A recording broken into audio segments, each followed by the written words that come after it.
This public regular meeting of the Board of Education Hey, staff, simmer down back there. for January 13th, 2026 is called to order. All items being considered this evening are posted on the PPS website and on the Board and Meetings tab.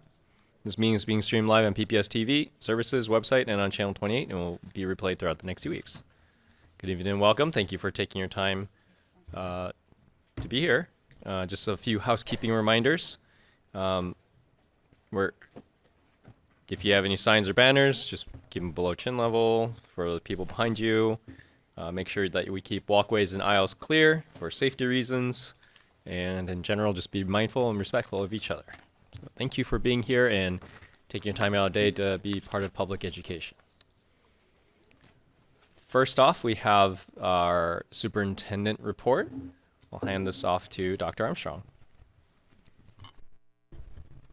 Wonderful, thank you. Happy 2026.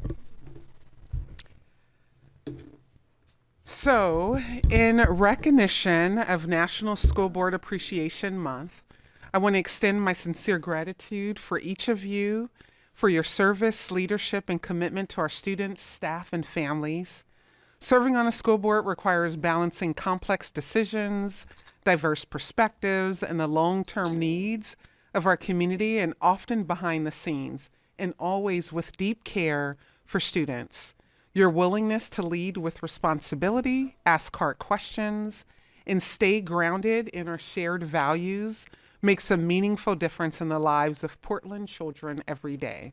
Thank you for your time, your partnership, and your dedication to public education and to the success and well-being of all of our students.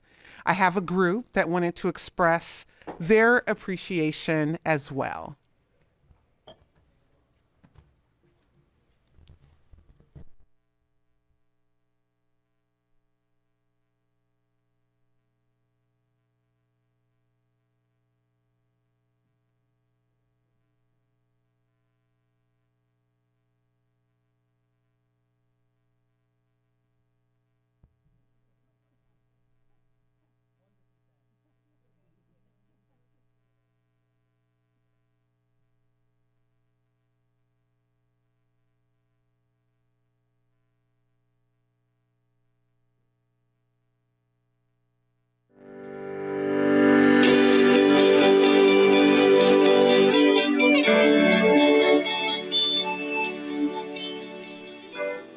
Happy Board Member Appreciation Month. I just wanted to take a few seconds to thank you for your dedication to public education and public service here in Portland Public Schools. Thank you for all you do on behalf of our students, our staff, and our families. Good evening, board members. I just want to say thank you. Thank you for all the work that you do. A lot of times it's fun and exciting, and sometimes it's not so fun and exciting. I don't think anybody knows better than I do how hard your job is, and I just want to say thank you, thank you, thank you. Keep up the good work. It's going to be a great year. All right, thank you for what you do in support of kids. We appreciate all the work you do to help us lead this district. Thank you so much for all the time and effort that you put forth for our students and our community and our staff. We appreciate you so much. I just want to thank you so much for your advocacy and continued passion and focus on our students. PPS is so lucky to have you. Thank you. Thank you so much, board members, for dedicating your time and your expertise to supporting our students. I'm really looking forward to a great 2026. Thank you. Thank you so much for all you do.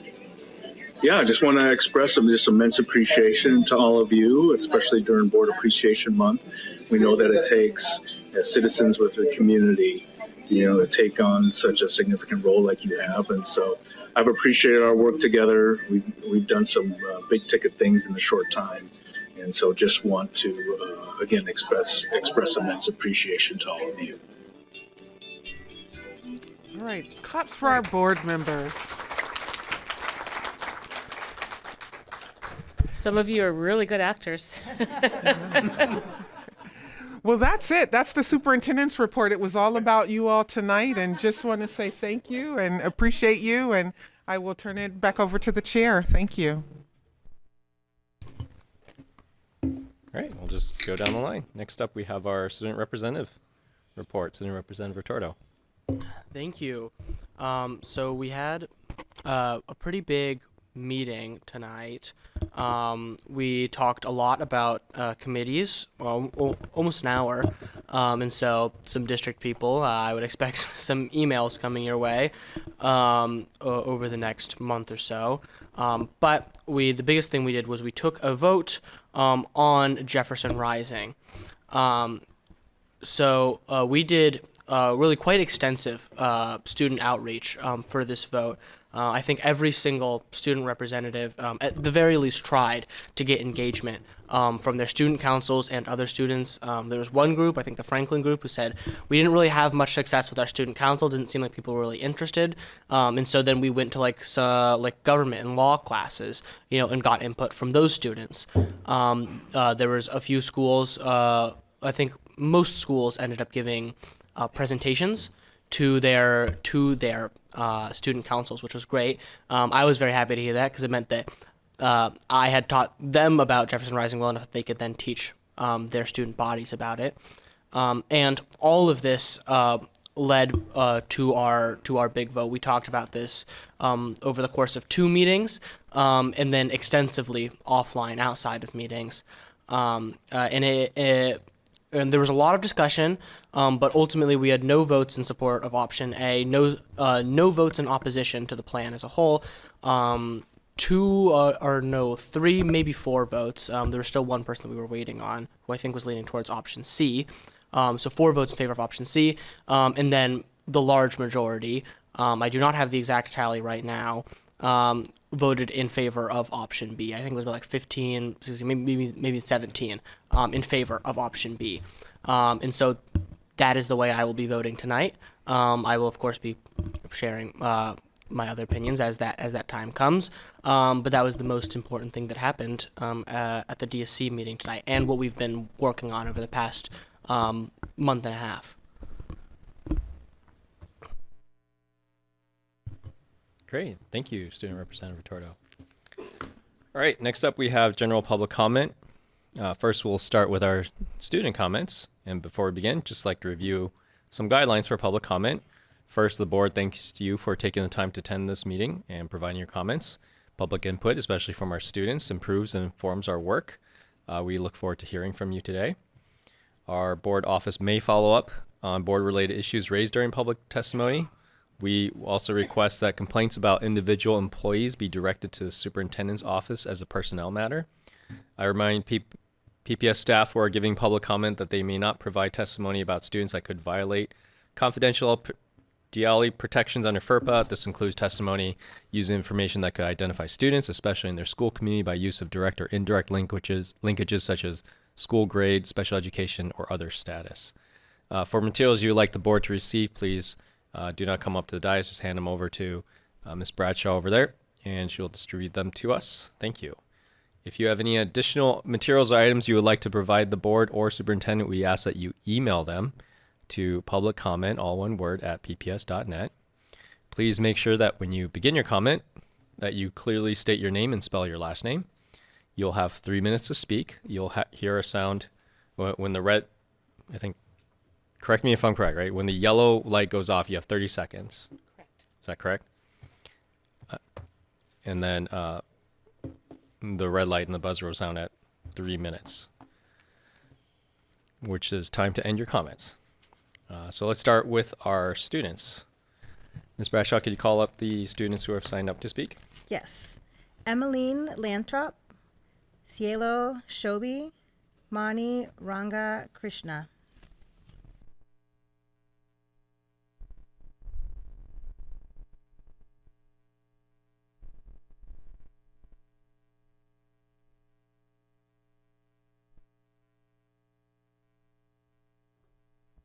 Thank you. You can go ahead when you're ready. Who's starting? Is it any specific? Just in the order you're called. And then you say your name and spell your last name. Okay, so we're translating, so should we go back and forth just to clarify? Yes, that's fine. Okay. My name is Emmeline Lathrop, Lathrop. My name is Cielo Shobi, last name is Shobe. Wait, sorry. Can we pause the timer? So because you both signed up So that's a total of 6 minutes. Correct? Is that we timed it as 3 minutes because that's what we thought. She's just translating. I'm going to be speaking in Japanese today, and she'll be translating in English. Translating. We timed it to around 3 minutes, so it'll still be around 3 minutes. Okay, Yeah. thank you. Okay. Ready? Yeah. はじめまして、私の名前はショビシェルで、これはレスラペメラインです。今はマウントテーバ中学校の8年生の日本の生徒です。春の時に私たちとクラスメートと一緒に日本に行くことができます。日本で新しい文化や話すことが楽しみにしています。My name is Cielo, and this is Emmeline. We are 8th grade members of the JMP. We will be speaking on behalf of the 8th graders at Mount Tabor who unfortunately could not attend tonight. This spring, we have the privilege to visit Japan and experience the Japanese culture and language we have been learning since kindergarten. 修学旅行も制度に責任ことや友達ともっと手ずることをできます。8年生の制度も去年たくさんに日本語の勉強が必要から5月に日本に行きます。The JRR is more than just a field trip. It is an incredible opportunity to build connections and learn responsibility. Us students spend all year preparing to take this once-in-a-lifetime opportunity. For many students, this could be their only time leaving the country. 私とエマラインさんも募金集めの係の班長です。募金集めは修学旅行のとっても大切なことです。募金集めの係もいろいろのベクセルがあって$1000以上も集めました。全部の8年生の生徒が一緒に協力して楽しいの修学旅行になります。Me and Emmeline are the co-leaders of the fundraising ministry. Fundraising is a very important part of the trip. So far, we have hosted 2 bake sales, 1 craft fair, and have raised over $1,000. Every single student takes time out of their personal life to help make this trip happen. This teaches us so much about responsibility and helps us grow as members of our community. 私の一番好きな JR のことはいろいろな人と手伝って新しい友達を作りました。友達と一緒に日本に行くことはとっても楽しいと大切な経験です。My personal favorite part of the JRR is making connections and friends at the school and homestays. Nothing can compare to the feeling of welcome and belonging as walking into a classroom of students you have known your whole life. The connections we've built are so strong, and being able to bring that to a new and foreign country is such a special experience. 私と他の生徒が幼稚園からずっと日本語を話すから修学旅行はとっても大切な遠足です。After 9 years of studying an incredibly difficult language, countless kanji tests, stressful on-demands, hours of memorizing vocab, and many tears shed, we believe a 10-day trip is more than well-deserved. Not only for us, but also the years and generations to come. Kite kurete arigatou gozaimasu. Thank you for listening. Thank you.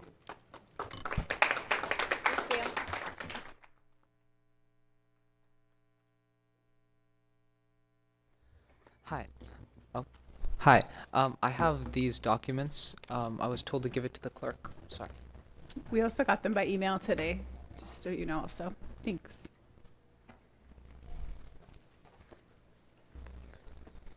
All right. Esteemed PPS board, thank you for having me. I'd like to start with some context because today I'm going to be talking about PPS's electronic device policy. I'm an IB diploma student. I have 8 IB classes, I'm a musician on the side, and I'm conducting independent research. I'm so privileged to have a MacBook, a device capable of handling heavy multitasking, which is crucial for me to handle my workload. I understand that not every student can afford a personal laptop, but this proposal focuses solely on the issue of the prohibition of laptops. I was annotating a research paper by a professor who was my mentor during free work time when I was told I could not use my MacBook in class. As per the current PPS electronic device policy, I was forced to use an inferior PPS Chromebook that experiences episodes of indefinite loading, falling apart at its hinges, and has a computing power comparable to that of my old iPhone X. All around, my peers played HTML video games, scrolled on Snapchat, and made a mockery of PPS's rules, and yet at the same time I was unable to do that which I needed to do.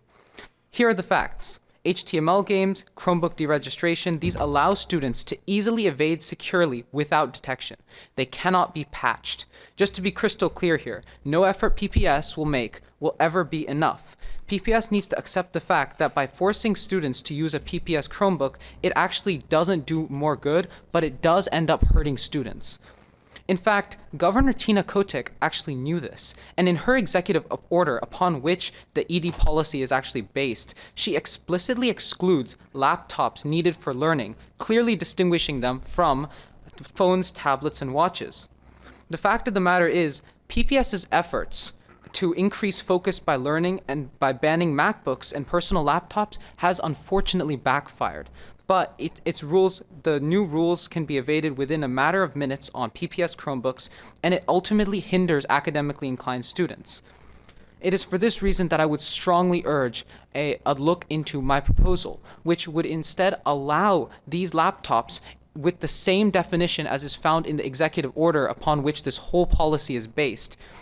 Because students that are trusted to drive Class C vehicles weighing up to 26,000 pounds should also be trusted to manage their own learning tools.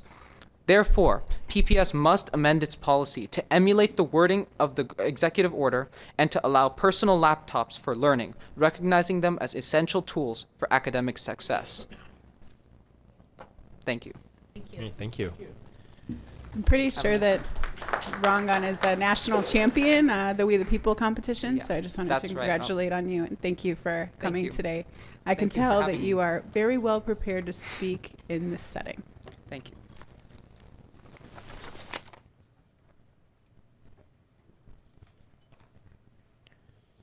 All right, thank you. Next up, we have general public comment. Yes. You can go ahead. We call. have 2 who are scheduled to be here in person and 2 virtual. I'll call the in person first. Okay. Tom Desjardins, Christopher Schweitzer,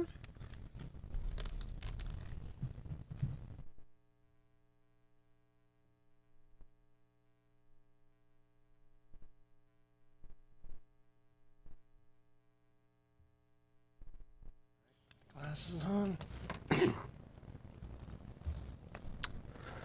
School board directors and Superintendent Armstrong, my name is Tom Desjardins, and for the past 22 years, I've had the honor of serving as executive director of Mount Scott Learning Center. Mount Scott is one of the district's contracted community-based organizations referred to as CBOs that collectively comprise the district's 10th large high school. I'm here tonight to thank you and the school district for our strong, long-standing partnership in serving the district's most vulnerable high school students that represent historically underserved populations with the highest dropout rates. Prior to my time at Mount Scott Learning Center, I worked as the communications coordinator for Salem-Keizer Public Schools for 10 years, and later was the executive director of Oregon's first startup charter high school. During my 35 years of working in public education and another 12 in the private sector, I have become well aware of the need for quality education options for students that, for a variety of reasons, are not successful in larger traditional high school environments. PPS has long recognized this need and become a national model of re-engaging struggling students through successful partnerships with contracted community-based organizations. The CBOs are a unique collective of innovative schools that provide flexible, supportive programming focused on meeting students where they are so that these students can get back on track to graduation. The CBO schools are reconnecting these students to the school district and to their education, setting them up for future success. The services the CBOs, the services the CBOs provide include small schools and small class sizes that allow for more teacher attention, relationship-based environments that emphasize stability and predictability for trauma-impacted students, culturally specific services and programming, mental health counseling and support, including drug and alcohol services, social and emotional supports that keep students engaged and enrolled, restorative and non-exclusionary discipline practices, and workforce training and post-secondary planning. We do all this and much more in close collaboration, alignment, and partnership with the school district. I know several of you have visited Mount Scott Learning Center and the other CBO schools and met with our students, which are also your students. Overwhelmingly, these students agree that the small, personalized CBO schools are the option they need to succeed, and that their success will not happen within a large, comprehensive high school. In closing, thank you, Superintendent Armstrong and members of the PPS board, for recognizing that different students have different needs and that not every path to graduation looks the same. Thank you for working to ensure that every student counts. Thank you.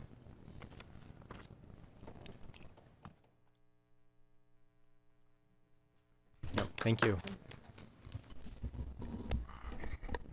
Chairman Wong, Board Directors, Student Director Retorto, Superintendent Armstrong. My name is Chris Schweitzer, and I teach algebra and AP Environmental Science at Roosevelt High School. I'm here to deliver a petition to you regarding the district's contracts with AI companies and lack of a clear policy around student use of AI. It is signed by over 100 PPS employees, as well as parents and concerned community members. At this moment, when we are being sold a hyper-capitalist fantasy that AI will solve all the world's problems, we need critical leadership that is able to take a hard look at the claims being peddled by big tech companies. Critical leadership that centers the needs of students.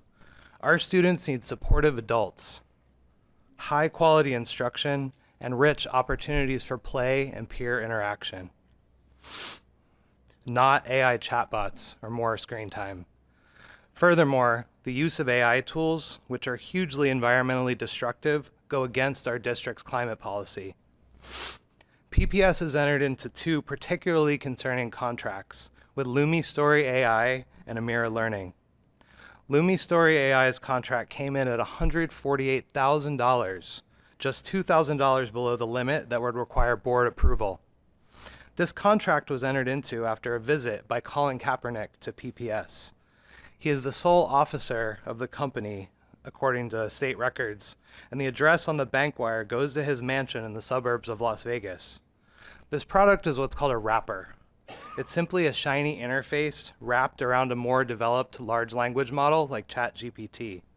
These types of products are scams, and the fact that district leaders thought this was a good use of public funds is deeply concerning. Everything done by Lumi can be done in Canva, which the district already pays for. Just last spring, this board approved a budget which cut educational assistants in kindergarten. 2 of them could have kept their jobs for the price of this contract. These are the types of trade-offs we are asking you to consider as fiduciaries. The second contract that has raised the most concern is Amira. This product provides reading screeners, and tutoring.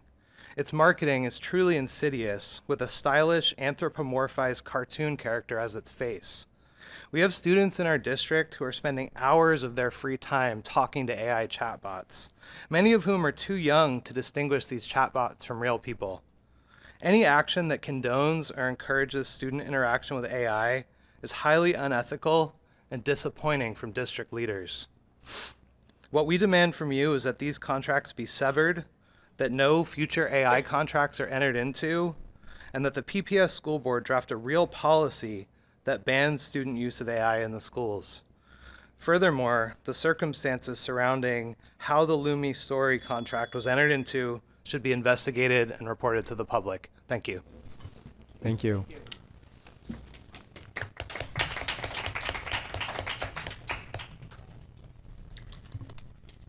We have Leslie Hostine Jr.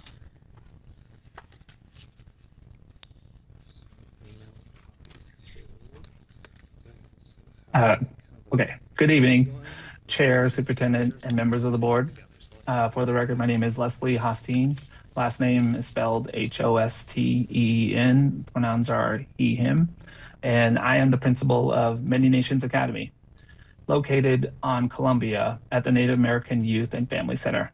I want to welcome all the new board members as we enter a year where the request for proposals for alternative schools is up for renewal. I want to take this moment to highlight the vital return on investment that community-based organizations, CBOs, provide to the district. For nearly 20 years, NAYA has been a strategic partner with PPS. We exist for the students who have demonstrated a need for something different. Students who may be chronically absent or credit deficient in a comprehensive setting. These are brilliant, capable young people, but they need a different kind of soil to grow in. At the Many Nations Academy, your funding supports that growth through 3 unique pillars. First, we operate with a relational worldview. In a large high school, a student can sometimes feel just like a number. At M&A, our small class sizes allow us to deliver high-level, individualized academic interventions. We don't just teach the content, we teach the whole student, the mind, body, spirit, and context. Second, we are combining tradition with innovation. Funding for CBOs allow us to break the mold of what an alternative school looks like. We just recently upgraded our classrooms with smart boards and created a makerspace with high-performance gaming laptops to engage students in computer science and utilizing PPS as Minecraft education. We are currently building out this makerspace to equip with 3D printers, a Glowforge laser cutter, TriCuts, and Insta360 cameras. We use this technology to teach digital citizenship and digital storytelling, empowering our students to take on our oral traditions and modernize them for the digital age. When students see that we invest the best equipment for them, they know they are valued. Third, we provide wraparound support. This is part of the NAEA magic.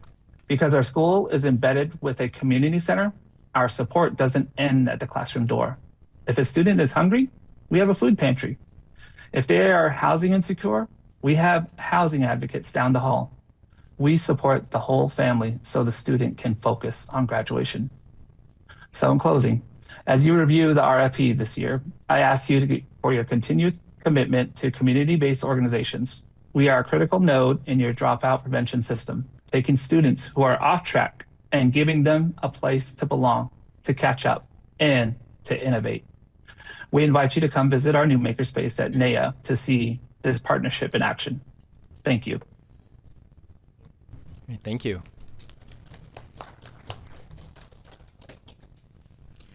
Cassandra Griffin.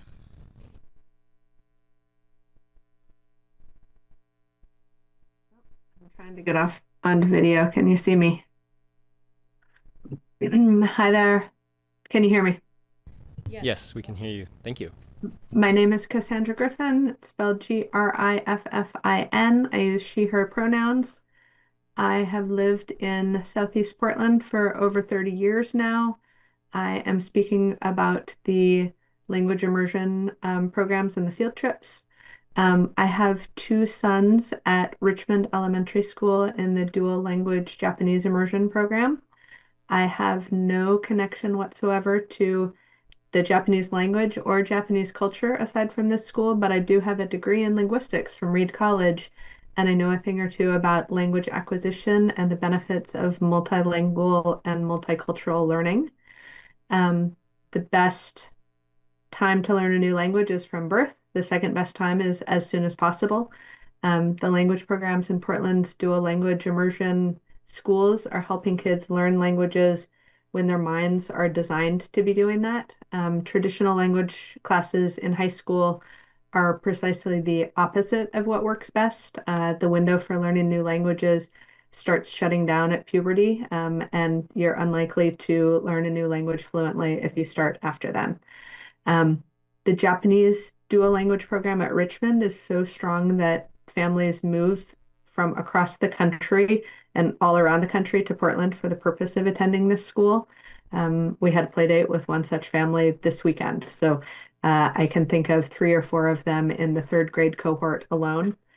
I'm here today to express my concern about proposed edits to the language around the extended field trips that Richmond and several of the other language programs take. I understand that the intention is to make a minor edit to ensure that students who don't go on the field trips are not abandoned or forgotten. That's a good intention, and it might benefit me personally. I'm not sure that my 3rd grader is going to be ready to be away from family for a week in 2 years to go on the 5th grade field trip. But I am worried that the language is too broad and poses too much of a threat to the programs when they only come together through the blood, sweat, and tears of incredibly generous and dedicated parents and community members. The folks who work to bring these programs together want to know that the trips are an ongoing part of the program, The students want to know that they are an ongoing and guaranteed part of the program. They're hugely motivating to the kids to learn enough, to prepare enough to go on the trips, and feeling like they're under constant threat because of being shut down, because of vague complaints of the kids who stay behind not getting the exact same benefits as the kids who go on the trips, feels like an unnecessary threat. Thank you all for your service, and please don't change the programs. Okay, thank you.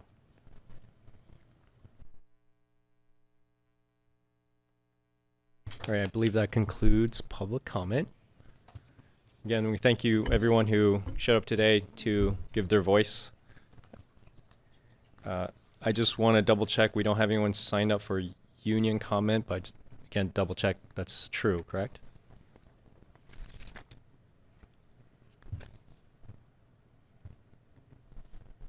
Okay. All right, so next up on the agenda is the board committee and conference reports. I completely forgot to check with all the committee chairs if you're ready. So I'll just ask who is ready and would like to give their report today. I'm ready. Director Sullivan, thank you. And A for audit was first on the list, so I will go. I'm Patty Sullivan, the chair of the audit committee. As of just a few minutes ago, we are canceling the audit committee meeting, which is scheduled for this week, Thursday, January 15th. Instead, the audit committee's next meeting is scheduled for Thursday, February 5th, from 5 to 7.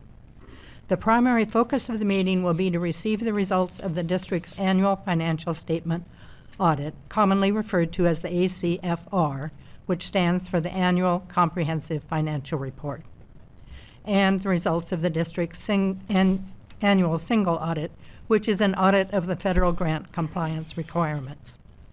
I have mentioned in previous committee reports that we were anticipating some delays in the completion of the ACFR and the single audit this year due to the Federal Office of Management and Budget, the OMB, having not issued the 2025 compliance supplement that auditors are required to use in the audit. Due to this issue, the Oregon Department of Education extended the due date for submission of the district's financial statement to February 2nd, 2026.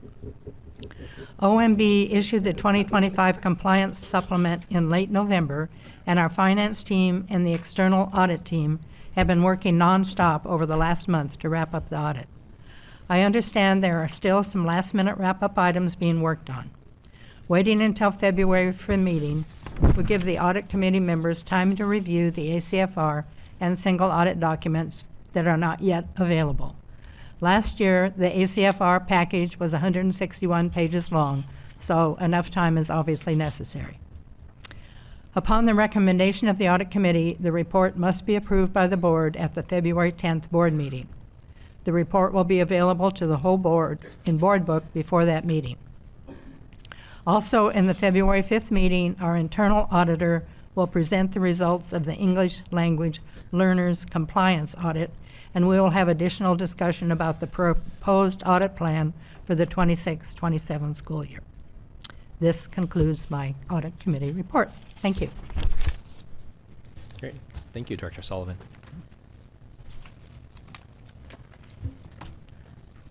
Great.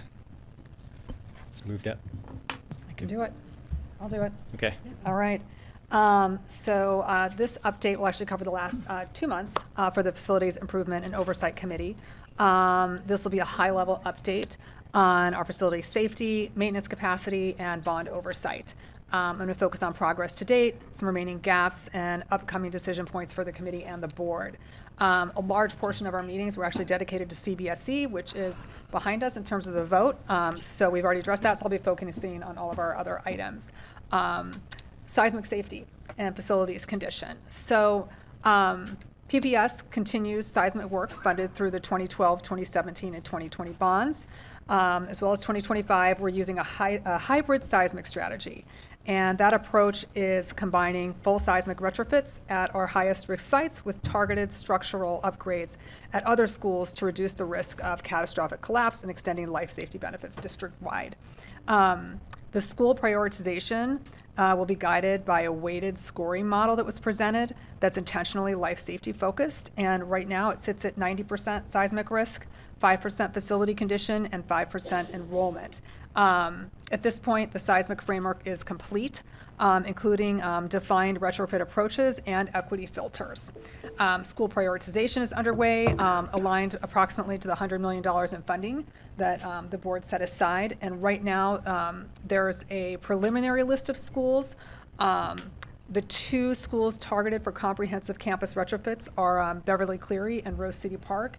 And we did ask specifically, since these 2 buildings keep coming up, it seems that no matter how you slice the data or how you slice the pie, these schools are rising to the top in terms of risk. And I believe that the grant applications have already started and that those have been submitted. We'll be actually getting, seeing a nod over there from Tom. And I know we have another update coming next week. So the other schools that were listed preliminarily for targeted retrofits were Ainsworth, Beach, Capitol Hill, Kelly, Richmond, Vernon, and Winter Haven. Those could change. This is a preliminary list, but this is sort of the direction that we're heading. So appreciate all the hard work on that. And we'll be seeing, like I said, a final school list and the scope of the first round of projects soon. And we've seen procurement for the design services agreement start to come through, and also the beginning of the development of a facilities dashboard to support transparency and tracking. So again, another update coming on that next week. As far as maintenance capacity and performance, that's something we've been asking about. Facilities maintenance is a real priority for us, especially as we head into budgeting season. We're currently operating with 77 maintenance FTEs.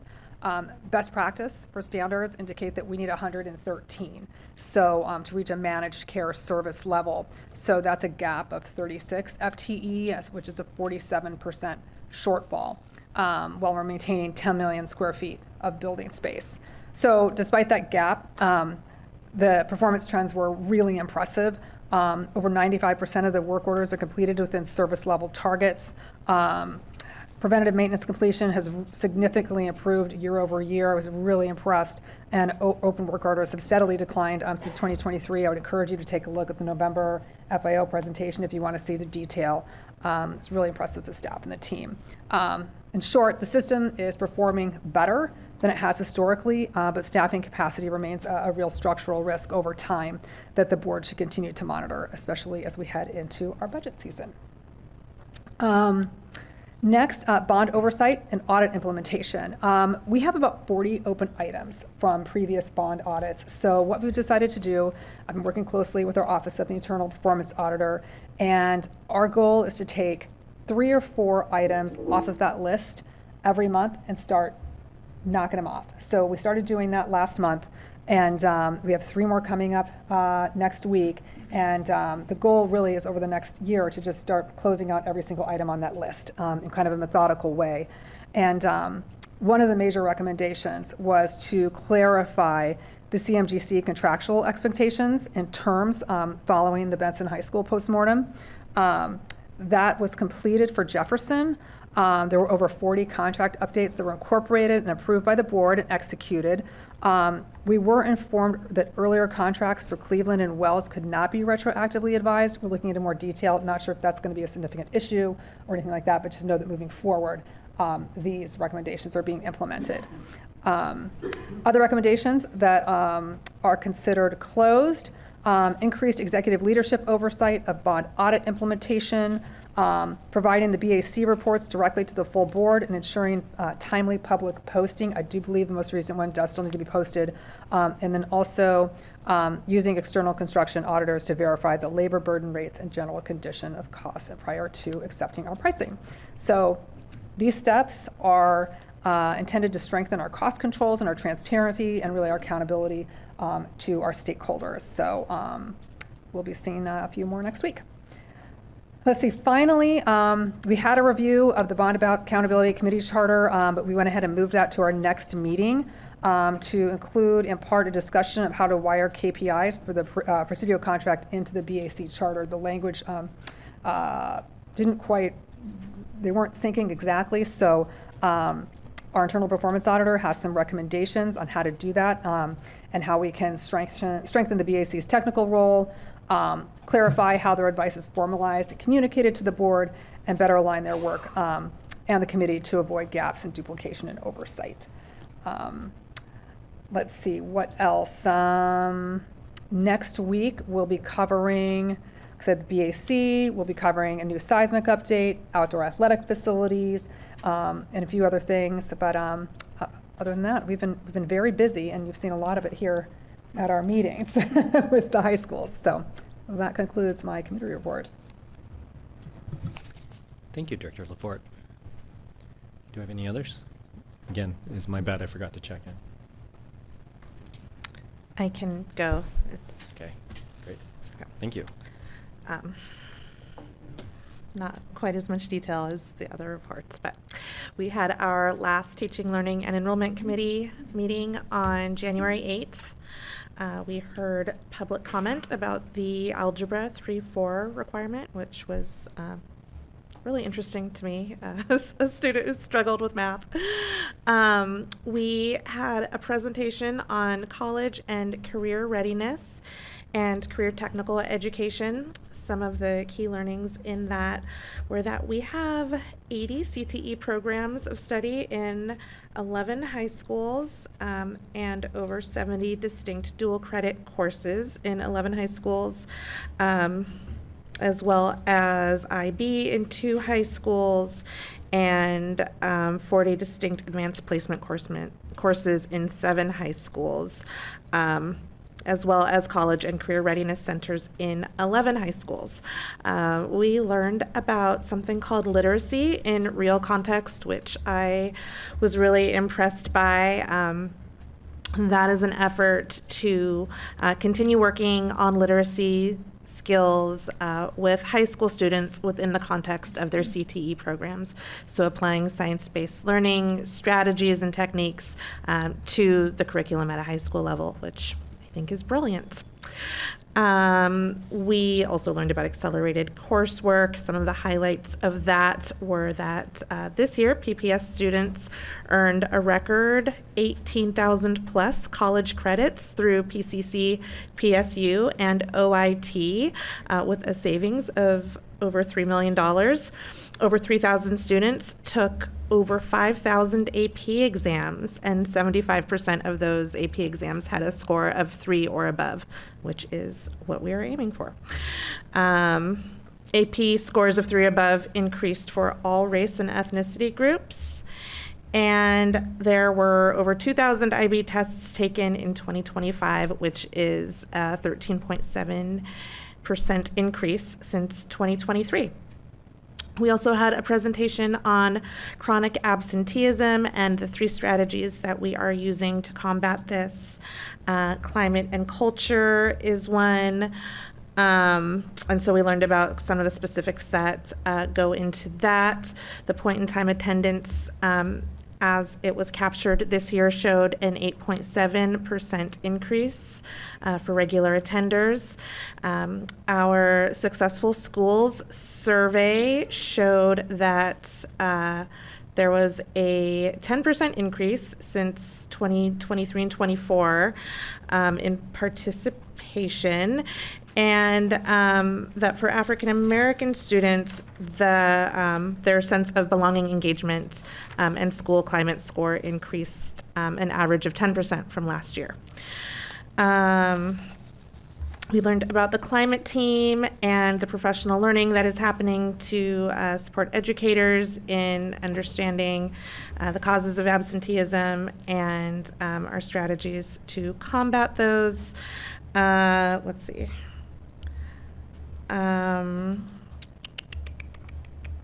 We also learned about the second strategy, which is, sorry, my notes are jumbly because I was copying and pasting them. Wasn't it the teams? Thank you, the school-based attendance team. So we have 31 schools that have so far completed the attendance team training. And then there's individual school attendance team coaching happening at 23 schools. The attendance data dashboard has been improved, and there's an attendance resource website up and running. The third strategy is around attendance initiative messaging and kind of some of this work on social media and our website that is being done to support that.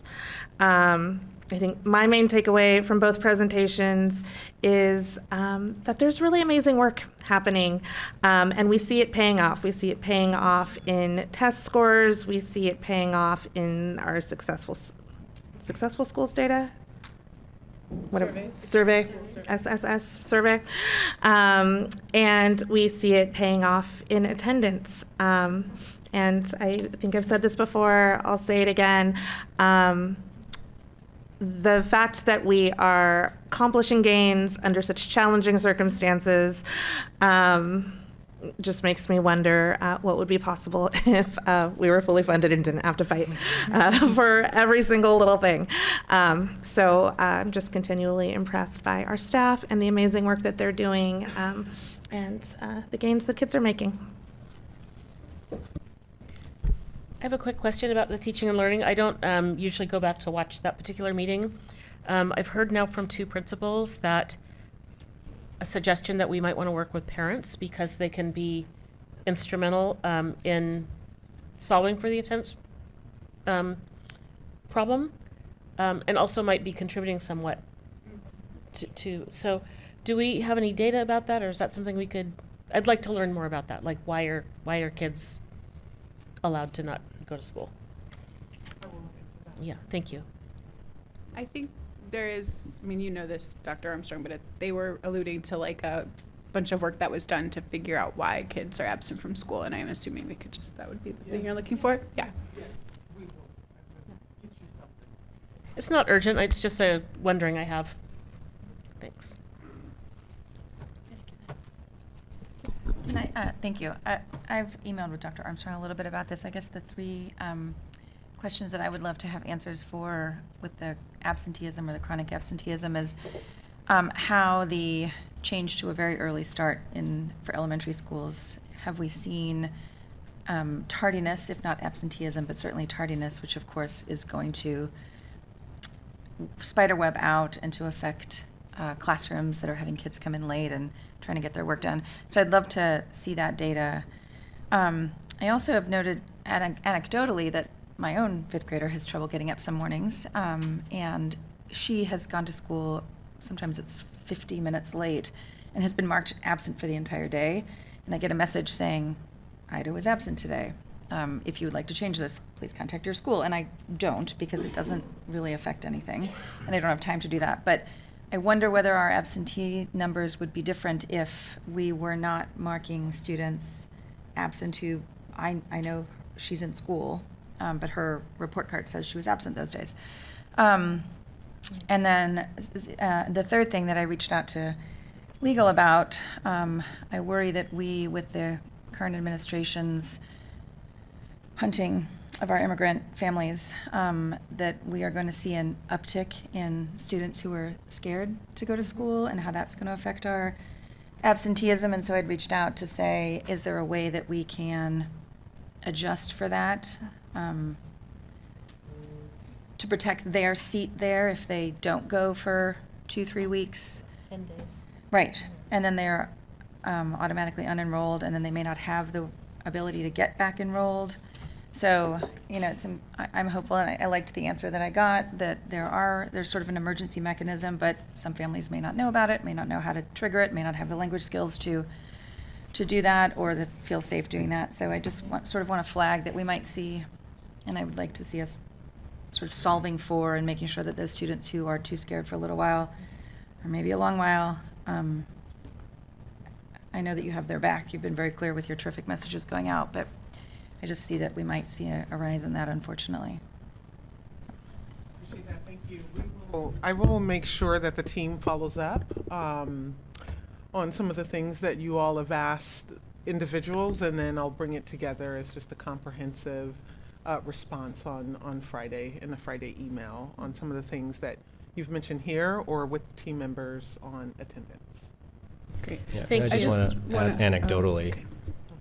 from my experience working in schools, that before kids are unenrolled, it goes through many checks. Like the counselor checks in, teachers check in, and principal or assistant principal checks in. And so if that is the case where it is a situation with like an immigration or something like that issue, usually there's a lot of buffers in place to keep that kind of stuff from happening. So, but I was just gonna say, I don't know how many schools changed the times, but I just wanted to make sure to set the expectation. I think there were plenty of schools that opened at 8. Only some of them made the change to go to 8. So I just want to make sure going in, you're not surprised when you're like, why are there only like 20 schools that changed? Because a lot of schools started at 8 before they made the change. Just making sure that's not surprising either. There's a lot of interest about the ice activity in our community, and I've heard from 2 schools now that would be interested in the board convening a conversation, because it's becoming very real for people and for families. In the 2 schools that I know about, one's in Northeast Portland, one's in North Portland, the families have come together to solve for their own school communities, but they would appreciate having a bridge to having conversations with each other so they can have even that much more organizing. So parents that don't work during the day or have flexible roles are able to walk kids back and forth to school, for instance. But I think there's a lot more that could be done, and we could be a convener. We could offer space here to have those conversations, and I think if I'm not the only one, I don't want to be the only one, like this is my thing I want to do. If there are other board members that might be interested in helping our community solve for the fear that's out there, I think that would be really great. Sure. I'm interested in that as well. I've shared a toolkit for school boards with some of you and can share it with everyone. I think conversations are happening around how we can support kids and families and keep them safe. So I'm just looking forward to us connecting and getting some concrete strategies in place. Can I just put a call out to the community? I know that there are dual language immigration lawyers out there. I was at a middle school where there was one offering their services pro bono to help families do documents that are critical to have in place. And so if you know someone out there, please have them help, because we need a community lift here. We need lawyers who can help families do documents that can be scary but are very easy for you immigration lawyers to help with. thank you.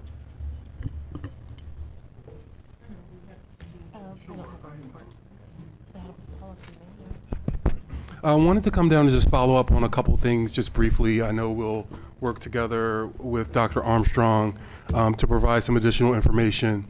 The attendance marking procedure that you describe is not the one I recall from our attendance handbook, so we're going to look into that. I'll look into that. In regards to students who might be fearful, we've actually got some pretty strong anecdotal evidence from especially our secondary schools, that some students that have been ICE impacted are preferring to still come to school because they have their trusted adults and the normalcy of that routine. But of course, that is something that we are paying attention to and taking very seriously. We also, across departmental team, came together to create what we call a resource guide for immigration and customs enforcement action on and around our campuses that really that was provided to all principals, and that we lean on when we remind people, if you hear or see an incident, call PERC. Don't necessarily get escalated and involved, and reminds them of the fact that we don't allow those federal agents on our campuses without a warrant. A judge's warrant. So we're still working on that. That's been released, and we still refer people back to that because it can be, as we know and expect, easy to get swept up in the moment when those things are actually happening. But we do have some resources in place to support our students, our families, and our staff. We also work with organizations like Latino Network, who we partner with them and coordinate with them around things like Know Your Rights nights and things like that. So I just wanted to share a little bit of context around the discussion, if that was okay. Great. Thank you, Dr. Adams. Thank you.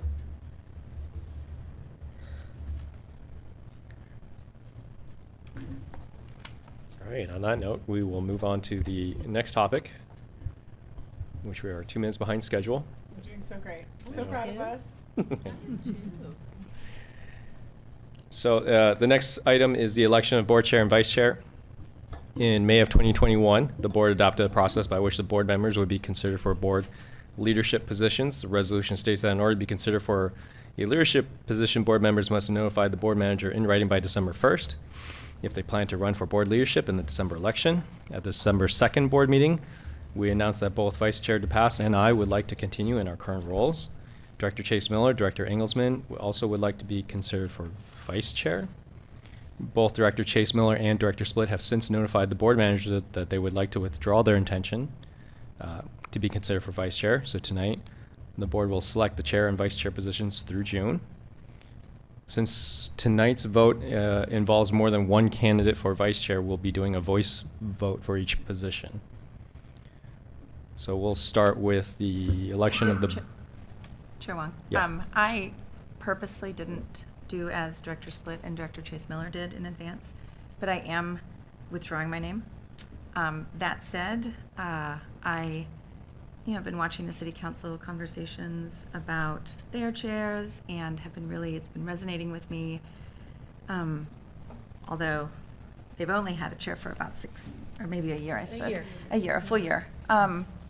Anyway, my whole point is to say that I think it is important to a board to have change in board leadership, and so that we don't create an echo chamber, which I think was the term that was used in city council. I can't remember who said it.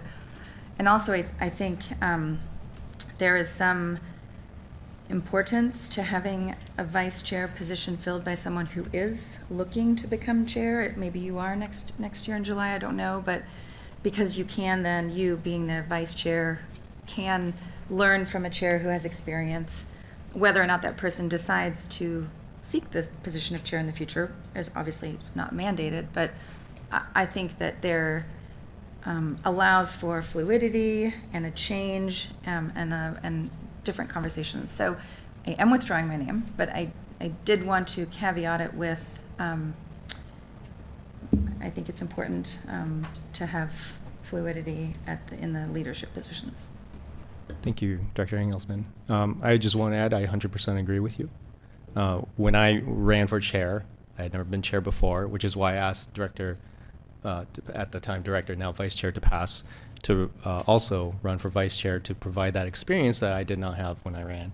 And it is also it was very important to me that for the next cycle, that we do have either chair or vice chair that is going to become the chair at some point to kind of, what do you want to call it, to train up, carry the torch, to make sure that institutional knowledge is passed on. So that is also very important to me, and I would also want to work towards that goal as well.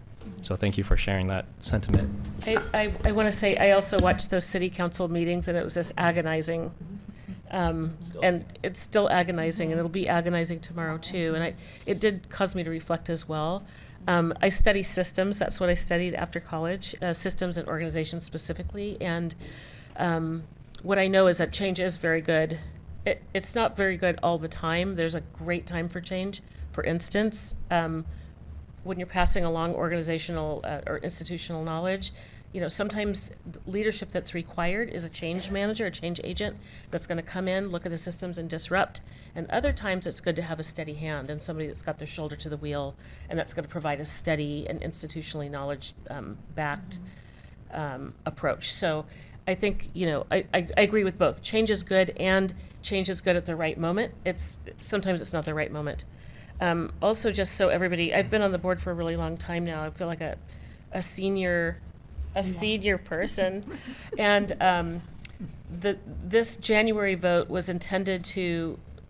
It was put in place because at that time, there was a need to kind of interrogate the person, interrogate the people that had been in the role for 6 months.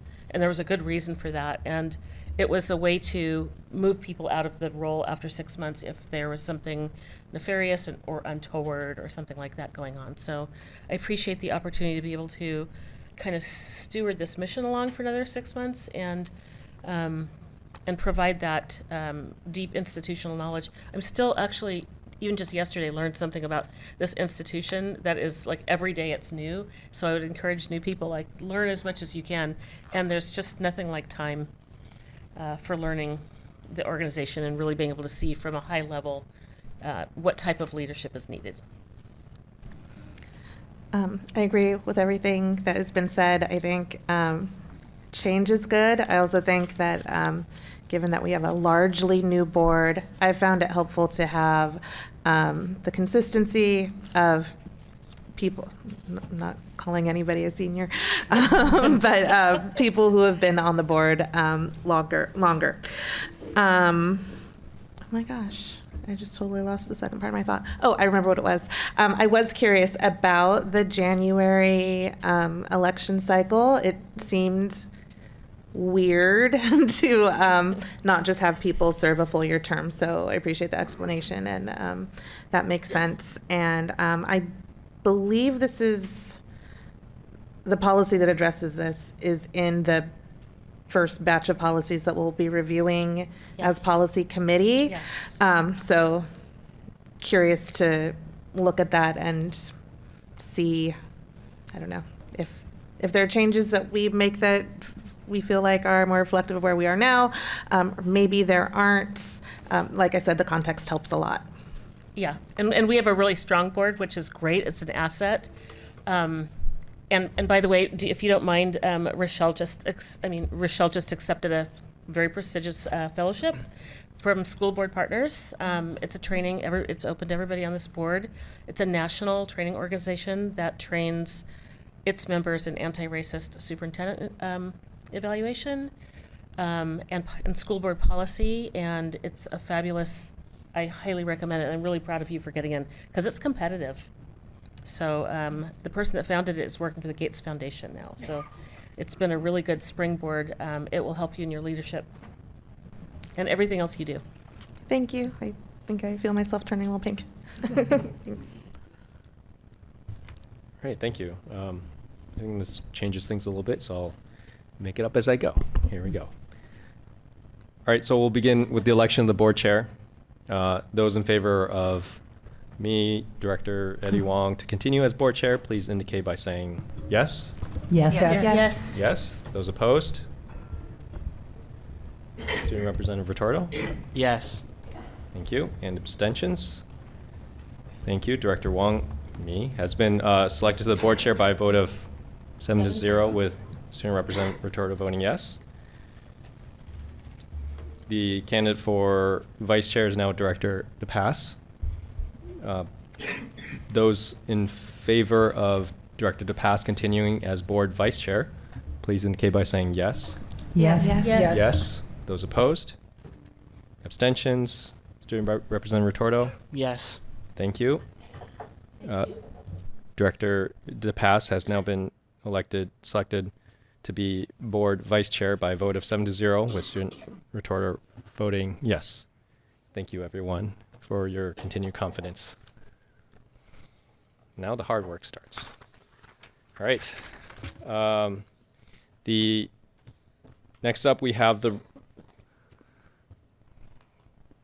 much anticipated, the vote on the resolution to end Jefferson dual assignment and designate Jefferson as a comprehensive high school. The first is a resolution that will end the dual assignment for Jefferson and designate as a comprehensive high school starting in the 2027-28 school year. Following that vote, we'll then move on to a resolution that designates the attendance boundaries for Jefferson High School.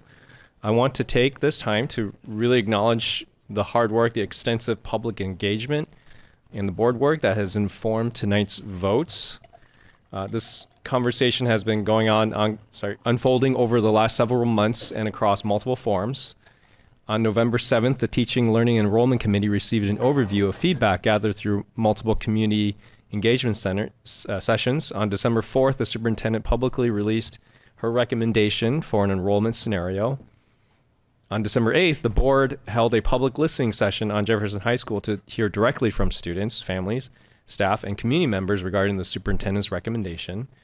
On December 11th, the Teaching, Learning, Enrollment Committee received an update on the academic program offerings at Jefferson High School. On December 16th, the board held a work session dedicated to this topic.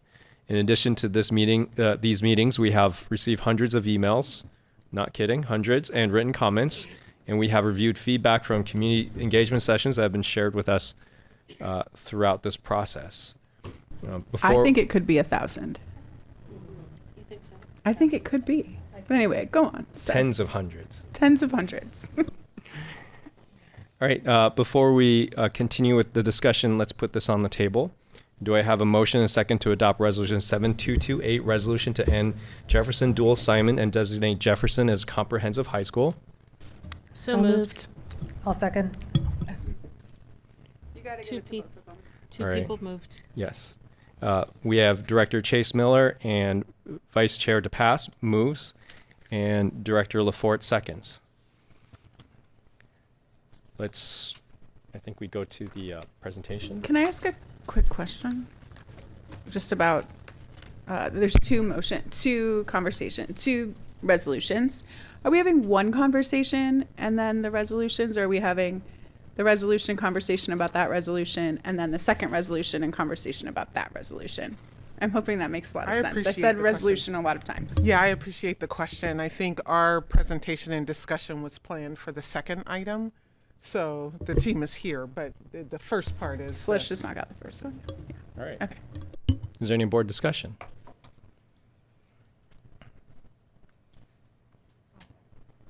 On the resolution to end Jefferson dual assignment?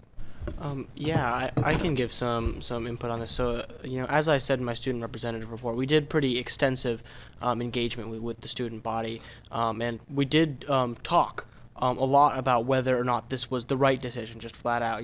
We said this is the conversation we're going to have first. Is this the right direction to move in? Period.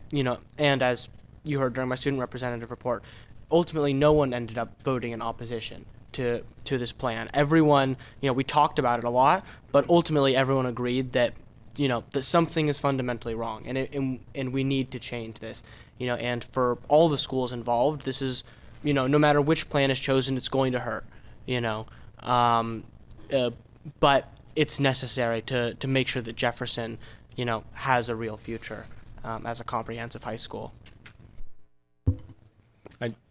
Thank you for adding that. I want to just say ditto, but I also want to put a little asterisk next to hurt.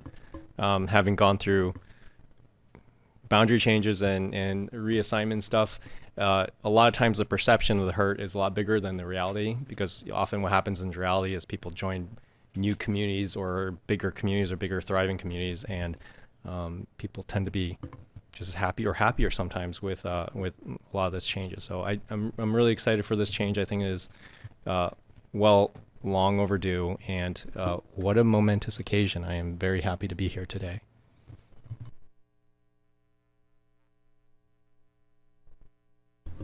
Let's do it.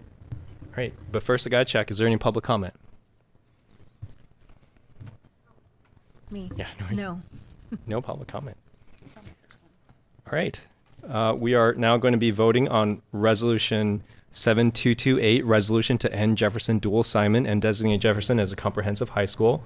All in favor, please indicate by saying yes. Yes. Yes. Yes. All opposed? Abstentions? Student Representative Retorto? Yes. Thank you. Resolution 7228 is approved by a vote of 7-0 with Student Representative Retorto unofficially voting yes. Thank you.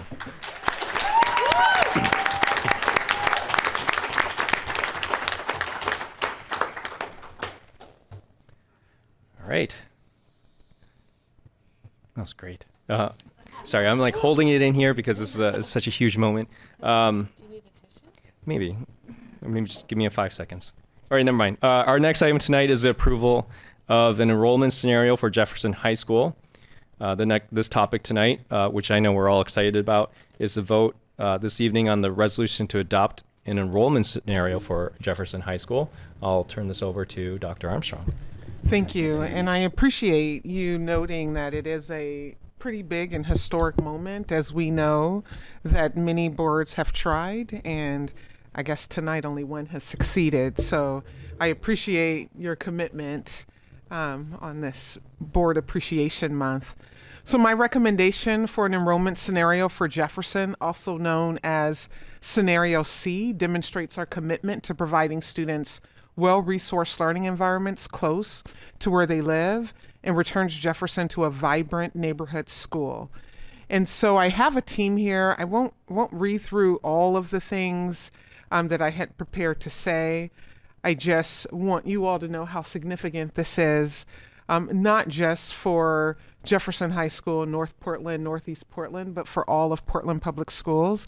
And I look forward to this presentation and ultimately your final vote. But right now I'll turn it over to Dr. Mark John Franco. Thank you, Dr. Armstrong, and of course, directors and student director. Well, I too had some opening remarks, but I think we'll just kind of get right to the point. Again, just want to acknowledge the distinct weight of this moment. And initially I said potentially ending, but now it's the ending of dual assignment on our way to stabilizing enrollment and robust programming at Jefferson High School.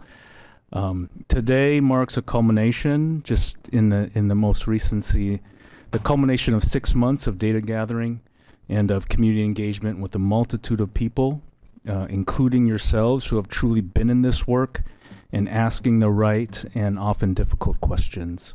We are so excited to review this information with you again, including the recommendation of Scenario C. I have a team up here who's ready to answer any questions that you may have regarding academic and athletic programming. And so we're just really excited to be able to do that. So up here, as you all know, no really need for introduction, but I'm going to go ahead and introduce them just because the weight of this moment, I think, is so significant. We have Margaret Calvert, who's our Assistant Superintendent of Modernization and School Planning, who's just been immense within this role. Obviously, her experience as the Jefferson principal, she can talk a lot of historically about what it's taken to get to this point. We have Dr. Philippe Pristich, who's our Senior Director of High School Core Academics, who's here to answer any questions regarding high school programming, and then our Senior Director of Athletics, Marshall Haskins, to talk a little bit athletics. And I also want to acknowledge that we have the principal, Jeff, here. Drake is sitting up there in the front. And so we're really excited, and you could hear the giddiness from Drake. And so I'm going to go ahead and turn it over to Margaret.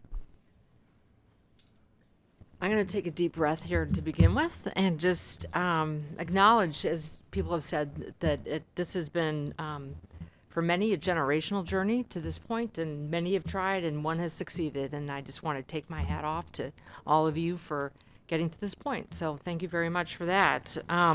Good evening, Board of Directors. Can we take our hat off for you also? Can we have a moment? Yes.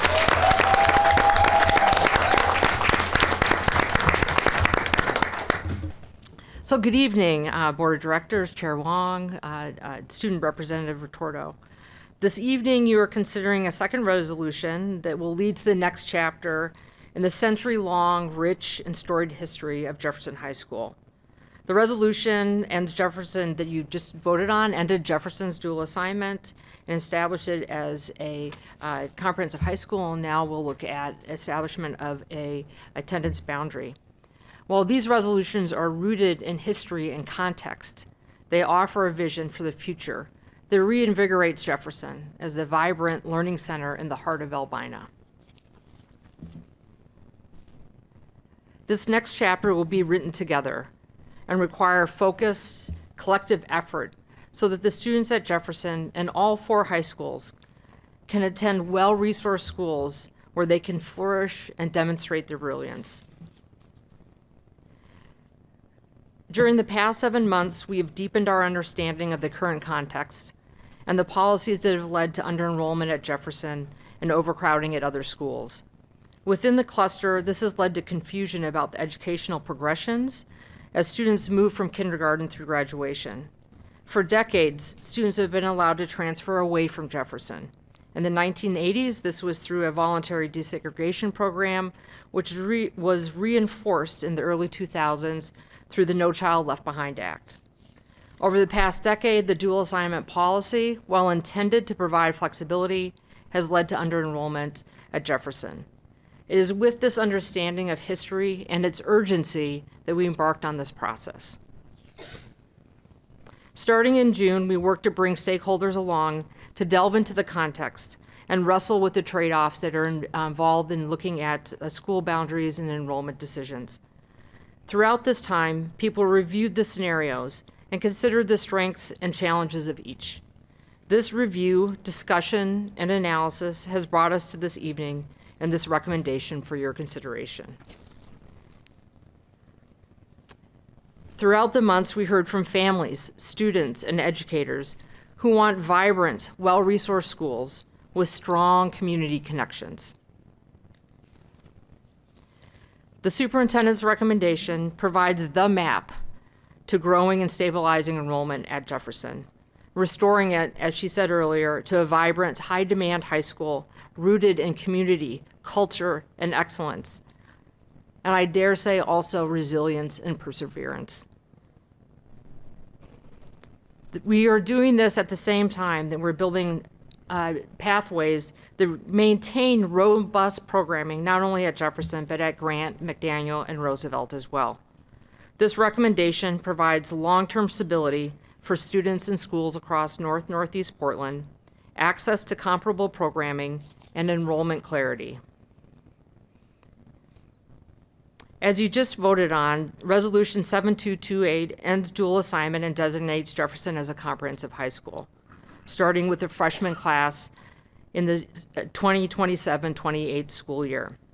Resolution 7229, which is in front of you, designates new high school attendance areas for elementary school neighborhoods that are now in Jefferson dual assignment zones, or really were just until recently in Jefferson dual assignment zones. High school students who reside in Beach, Boise Elliott Humboldt, Chief Joseph, Dr. Martin Luther King Jr., Fabian, Sabin, Vernon, and Woodlawn attendance areas will be assigned to Jefferson High School. High school students who reside in the Irvington attendance area will be assigned to Grant. High school students who reside in the Peninsula attendance area will be assigned to Roosevelt. And throughout this process, we maintain that the dual language assignments of students in these schools would remain the same, which means that Beach Spanish DLI students would continue to Roosevelt, and Chinese DLI students at Dr. Martin Luther King Jr. Would continue to Jefferson.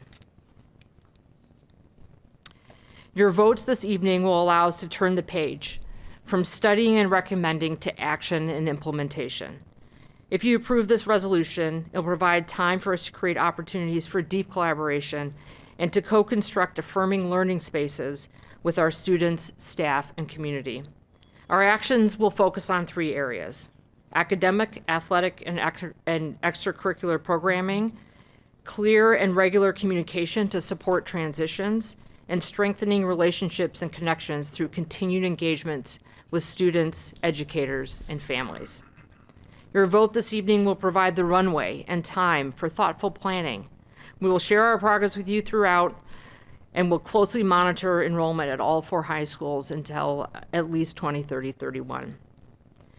I just want to acknowledge that this has been a collective effort, and I want to thank all of you, the families and the students who have shared with us their experiences and questions. I also want to thank the building administrators who provided valuable feedback and leadership. I want to acknowledge the countless central office teams who leaned in and shared their experience and helped shape this vision for the future. These included teams from communications, family and community engagement, research assessment and accountability, strategic project management, the Office of Technology and Information Services, enrollment and transfer, secondary academics, Human Resources, Special Education, our General Counsel, the Office of School Performance, Transportation, and the Office of Racial Equity and Social Justice. And I say all of this, and including you, to say that this is a collective effort, and when transformation is on the table, it takes all of us to ensure that it happens. It is through these efforts that we shape the vision, and we look forward to this next chapter, not only with anticipation, but with great energy. Thank you for your consideration, and we are available to answer your questions. Thank you. All right, before we start discussion, let's put this on the table. Do I have a motion and a second to adopt Resolution 7229, resolution to designate attendance boundaries for Jefferson High School? So moved. Second. Director Split moves. Director Sullivan seconds. Board discussion, questions? Go ahead. In the true Christy Split tradition. I have a little bit of comments and I have a couple questions. This is a really big moment. I first just want to say, when I decided to run for the school board, one of the most important things to me was to see meaningful engagement of communities and families. That doesn't mean everyone always loves the final outcome, but by having that meaningful engagement, you're able to demonstrate real listening and find common ground or compromise more often than not. And I just want to say thank you to everybody who made the effort to actually really walk that talk, have those tough conversations. I think all of us joined in for some of those conversations and saw how hard those conversations were, and had many conversations outside of public settings with families who were affected by this. And in the end, I feel like we ran a really good process. And I just want to say thank you again to everyone who made that possible. And also just, we set the bar high going forward on tough decisions that we have to make. And I think we need to keep having that rigorous level of communication, input, listening, and in the end, being willing to support things that don't necessarily check all of our boxes or everyone in the community's boxes, but in the end sort of reflect where we can best get to together. So I want to thank the superintendent for recognizing that there was a place where it felt like a middle ground and presenting that to us today. I was quoted in the press as having an amendment, and I've had people, where's the amendment? Well, the amendment actually ended up in the resolution. So I just wanted to make sure that anybody who was listening and looking for that, this was something that came up in the listening session quite a bit from families who were there supporting scenario B, but who had an open mind if we were to do something to ensure some measures around effective implementation of the transition. So on the second page of the resolution, for any families following at home, you'll see a call for continued engagement. Like, this isn't the end of the road with working with our families who are going to be attending a comprehensive Jefferson High School. This is kind of a little bit of the beginning, really. And we have years to go to talk to those families, to students. I love the student focus, community partners, school staff, to figure out how to move forward on a whole list of different things that happen at a comprehensive high school. We know there's so much going on there. One thing I wanted to particularly flag, which sounds maybe small, but one thing is that we're going to email families before the board has conversations about annual progress updates on how we're doing for Jefferson, Grant, McDaniel, and Roosevelt, to ensure that all 4 schools continue to have the comprehensive high school experience we want all of our students to have at those 4 high schools and at any high school, frankly. So just know that you'll get an email, and it won't be incumbent upon families to be paying attention to a board agenda to see when that's going to come up. But I think that's really important to kind of meet people where they are, and people are not paying close attention to board agendas, but they do get an email, some of them, I don't know. But I think it's a really good way to go about continuing that partnership and honoring that request of those families, that we continue to have accountability around making sure that all the schools have what they need to succeed. So that's where that amendment is. It's in the resolution. I think it's I, the beginning of page 2. It's a straight vertical line. It's an I, not a 1. So look there if you're wondering where that is. And then I also just wanted to ask 2 questions that came up kind of late in the game, and one of them was something that I just hadn't heard addressed yet, and the other is just a clarification in my little quasi amendment. So we'll start with what's in I, section I. There's a commitment to fund up to 2 additional full-time positions at Jefferson each year through 2030 to 31 to support program growth. I'm curious what those full-time positions will be doing, like what those funds will go toward starting now. I don't know if you need to come up. You're just listening. I don't know. But so you're FTE, I guess. But what those folks will be doing in the immediate term, and what those positions might look like during the transition. So I appreciate the question. Thank you, Director Split. And we have a variety of people that can answer in some detail. The intent is twofold, I think. As we look at building out comprehensive programming, it's lumpy in how you build programs. So you have to invest early in order, sometimes before the demand is fully there, right? And so, or the interest is stated. So we are, that's part of it. I think the other piece that as we're looking through and we're seeing that this isn't this is iterative and in pieces. So the freshman class will come in and it's bigger. And then the next year it'll be the freshman and sophomore classes will be bigger. So some of those changes will grow as the school grows.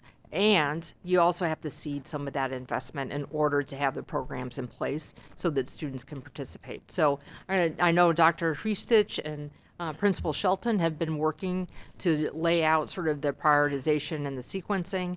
The timing of this decision gives opportunity to build out a comprehensive plan. Some of that was laid out during the work session, the general overview, but I'll pause and ask Dr. Hristich and Principal Shelton if there's anything particular that they would like to add about the sequencing of how this FT could potentially be used. Thank you for the question and for the support, and Dr. Armstrong for your leadership. I mean, the short answer is the 2 additional FTE will be used to expand academic programming. They're not going to be used for administrative hires. These will be positions used to augment the teaching capabilities that we have at Jefferson. And the commitment is to ensure that academic programming at Jefferson is on par, if not better, than what we currently have at our neighborhood schools, high schools. The hope really is for Jefferson to set the new standard for what we expect from our comprehensive high schools.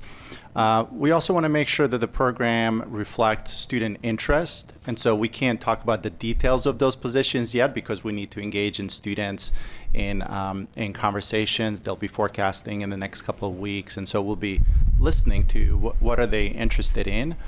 And then we also want to make sure that the investments are in line with some of the design priorities, namely a robust college preparatory program, rich visual and performing arts program, and then CT programming that is aligned with high wage, high demand jobs.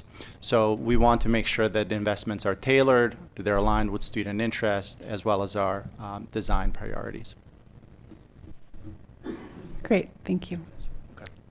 Is there, for parents who might be interested, because I heard this question via parents, is there somewhere that they can look for updates for when the decision is made on what those 2 FTE might go toward this next school year? I'm happy to start, and then if you want to chime in, but I know that I had the privilege of joining Principal Shelton just a couple weeks ago at a PTA meeting, at a site council meeting, where there were conversations about exactly the questions that you're raising, and so those would probably be the best places for either current or prospective families to get connected to learn more about some of the design decisions. I think also too in our Jefferson's Rising, that will also be there. We also send out a weekly newsletter called the Demo Memo. So if you want to be part of that as well. Also too through Trivery. So we post that as well. So we'll have updates on all different platforms for families to be able to follow. Yeah. I'm not supposed to share my random ideas like from the dais, but I'm just going to say it might be fun to send to the families that will be affected by this change the link to sign up for the demo memo. Because I got started getting our elementary school newsletter early and like helped get me ready. So, I mean, How about show up at the- it's up to other people. I'm just throwing the idea out there. And then my last question is around something that I felt like I hadn't heard come up much, and I felt like I really wanted to make sure we just touched on it here publicly tonight, which is how special education students will be affected by this change. What's sort of the current dynamic around special education at Jeff? Where are we headed, and how will that match up or fit in with special ed provisions at those other 4 high schools or other 3 high schools? Thanks. Again, I'm going to say one of the benefits of having this decision now gives us a year to really work closely with families that are receiving special education services, because the transition to high school is a significant one for families, and we want to make sure that we have time to communicate clearly with them. The goal will be for Jefferson to have a full continuum of special education services that matches the neighboring schools. The benefit of having this time will be that we can look across the 4 high schools, and there are specific classrooms, whether they're SES or ISC classrooms or to support medically fragile students, that we want to make sure that we have robust programming for those students. And one of the benefits of Jefferson right now, Jefferson has Learning Center and does not have a full continuum services, so this brings the continuum closer to some where students and families are living. So that process will be done in concert with our special education team. I talked with Dr. Charles earlier today, and we were looking through sort of talking about what are we seeing with students. But once the decision, we can say these are the students and these are the areas we can identify who the students are, and what that continuum service looks like is dependent on the IEPs of the students. So that is, we look very forward to like actually engaging in that in the next step. And this provides us essentially a year and a half to thoughtfully plan for those transitions and make sure that we're communicating clearly with families. I know that special education, I think we've all have received some letters from some families concerned about how hard it is to make some of the transitions and getting connected to special education classrooms. And so we are, again, this is going to be an opportunity for us to do some very front loading of planning and communication to make those transitions more seamless. Thank you so much for everyone. Oh, did you want to say something? Please go ahead. I'd love to hear it. I just wanted to add to that, as we talk about this being a historic occasion for us, and we have 2 big things going, the second thing is modernization. So our SPED team has been able to look at area models around and area schools around to figure out, okay, what do we need and how is it going to be best to be able to serve our students? So I think as everything that Dr. Calvert is talking about, along with us building out a new school, it helps out. So thank you. Thank you so much for letting me hold forth and ask my questions and share my thoughts. This is a really big deal.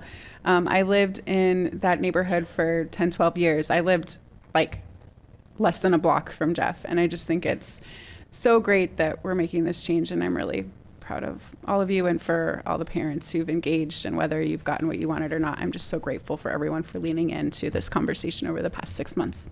Thanks. I wanted to suggest that if anybody wants a copy of the demo memo, that they could show up at the Lady Demos game and pick up a copy in person and stay for the game. We didn't do that well last Friday, but that was an anomaly. I have no questions, but many comments. So as I teased during my student representative report, our student engagement for this project was pretty extensive. And so that ended up with the large majority of the council voting in favor of option B. However, there is a few asterisks attached to that vote. Number 1 was attendance at Roosevelt High School. Under both scenario B and C, Roosevelt sits at the lowest projected student enrollment. And so while, as a Roosevelt student, I am biased in this conversation, and I acknowledge that that there's ultimately at this point nothing that can be done within the scope of this project. I would like to see perhaps some future, check-in years in the future to see how Roosevelt is doing, and some continued. I would say oversight over the situation because there is a possibility that Roosevelt could end up falling below that 1,100 number. And I know that during the work session there was an offhanded comment made about adjusting Roosevelt's borders across the bridge, which is definitely something that I would be interested to look at. I know that that those conversations would likely supersede my tenure as the student representative, but that is something that was shared by many members of the council as well and students during our student engagement. Another big concern was timing. Both students on the council and students during student engagement were concerned about the timing. Many of them were concerned about moving kids in before the building is complete, and would have preferred moving the date back. Both the council and I understand that is no longer within the scope of the discussion tonight, but it is something worth noting and something and student comfort in the unmodernized building is something that many students on the council would like looked at. The last thing is that I would like to share the opinion because we had ultimately three students who voted in favor of option C, and I would like to share some of the things they said to me. Notably, it was the two representatives from Grant High School and one representative from Jefferson. The other representative was absent.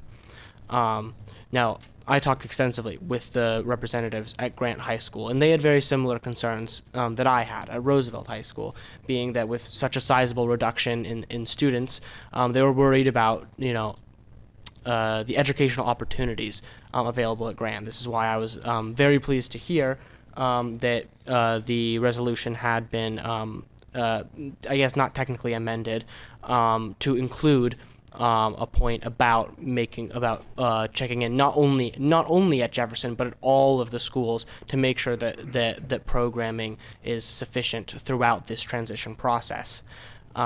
They were also concerned for the so-called integrity of the community. And notably, I call out the schools here because the Jefferson rep actually shared this opinion, saying that the Jefferson rep had the reasoning that they generally opposed, the change in student population if it was necessary, and the Grant reps, of course, were just concerned for their community. So I wanted to share that side of the story of the discussion that we had in the district student council tonight, because as I said earlier, I will be voting in favor of option B, but I wanted to share that opinion that would not be inherent in my vote. So I think that's all I'll have tonight, but we'll see. Thank you. Director Sullivan? Yeah, I would just like to thank all the people that I've interacted with on this, parents and staff. Everyone is knowledgeable and caring, and no anger, even for people who were feeling like they probably weren't getting what they wanted. But it was just explaining. And staff especially, I've had a really hard time deciding what I want to do. But I called on Dr. Calvert, because I knew. Oh, you're not? Okay. She should be, yeah. Because I knew that there was nobody who cared more about Jefferson than she, and that there was probably nobody who knew about how to run Portland Public Schools either. Sorry, Superintendent, but I think maybe that's true. And we had a really long talk. She answered all my questions. The They were all pretty much what you've all asked, I'm sure, and gotten answers to. But I felt supported in what I do feel is a really big decision for us. And some of the things that we've gotten for information are old board decisions, have come over our desk to see what people did in the past. And I'm sure those people really thought their decisions were right about Jefferson. And it looks like maybe at the time they were, but they caused problems. And I'm just really hoping that with all the work that's been done on this, all the thought, that I'm not going to be 10, or somebody 10 years in the future is going to look at this board decision and see my name there and say, why did you do that? I hope they're going to say, boy, that board made the right decision. And I think we are, and I think it's because of the support we've had. And getting, when I came on the board, I never knew I'd be doing something this stupendous. And I feel just blessed that I'm able to do it. So thank you to everybody. Yeah, Director Engelsman. Thank you. So I have a slight amendment, and I don't mean it to come up out of the blue. I was one of the ones who was texting Director Split asking where the amendment was. I had the privilege, honor of being invited to sit down with a lot of families from the Northeast region who are going to be going in with this amendment, or excuse me, with this resolution to Jefferson. And they were all in support of this. I met with them after the superintendent's recommendation came out, and they were all mostly in support of a different recommendation. And one of the parents said to me, is this happening, the superintendent's recommendation? Should we start figuring out how to make sure we understand what the school is going to offer our students? And they sort of talked amongst themselves, and another parent said, it would sure be great if we knew what was going to be offered to our students in advance of the forecasting. And I will admit that my understanding of the forecasting is I'm growing, I'm learning, I'm still figuring out middle school. I haven't figured out high school forecasting. But as I understand it, the district creates a, for lack of a better term, a sort of a book, a portfolio of courses that could be offered. And then those courses in the January, February, right around now, school year are presented to 8th graders, and the 8th graders and the families do their thing and return this to the district. And then based on this, the district decides what's going to be, I'm seeing lots of nods, decides what's going to be offered. I also understand that families in Lincoln, Grant, Roosevelt, Cleveland can look, if you're a 5th grader, you could look today and see what current programs are offered at those schools today, even though it doesn't affect my family right now. You can look last year, you can look the year before, because it's all sort of there, it sort of historically has been set. And so my amendment is sort of after listening to these families who don't have the opportunity to see today, as rising 7th graders, what is being offered to current 9th graders, because it doesn't exist yet. We've just created, we're in the process of building a new school, a new programming. And so I guess in conjunction with the commitment to fund 2 additional full-time positions, the commitment to fund and support properly Jefferson to make sure that everything is there that it needs. And I don't know where I would put it. I suppose I would maybe put it in B. I would love to see a timeline on when the district is proposing this portfolio. And even though it wouldn't be forecasted for this year's 7th graders until next year in January, February, there's no reason that it couldn't be created this spring instead of, I don't know when they're done, September, October, November. I don't know when they're done. This is where my forecasting experience and knowledge ends. But I think for those families who don't have the opportunity to look and see what's offered for today's 9th graders or last year's 9th graders and the year before's 9th graders, because we're creating something new, I think it would, well, I just think it would be an investment in the school to have it available to families well in advance so they can start knowing that the district is sticking to all of this in here. So I guess My amendment is under I little b, for the engage current community, academic, and industry partners to help design and support implementation of academic pathways. I guess I would add something like with course offerings or whatever that maybe someone can help me with this. I can help. Can be by May of 2026 or something. Could I just, that we have a timeline up here, so I just want to. Yeah, no, I saw that. And So I'm that's- gonna highlight just a couple things in here that may be helpful. So as we go through the process, and this we talked about it a little bit at the board work session, and there are a couple of specific intentional outreach pieces that are going to happen this spring. That are if you look from September, so if we go to January to June on the far left bullet, it will be engaging students and families to collaborate with VAPA and CT and partners in academic pathways.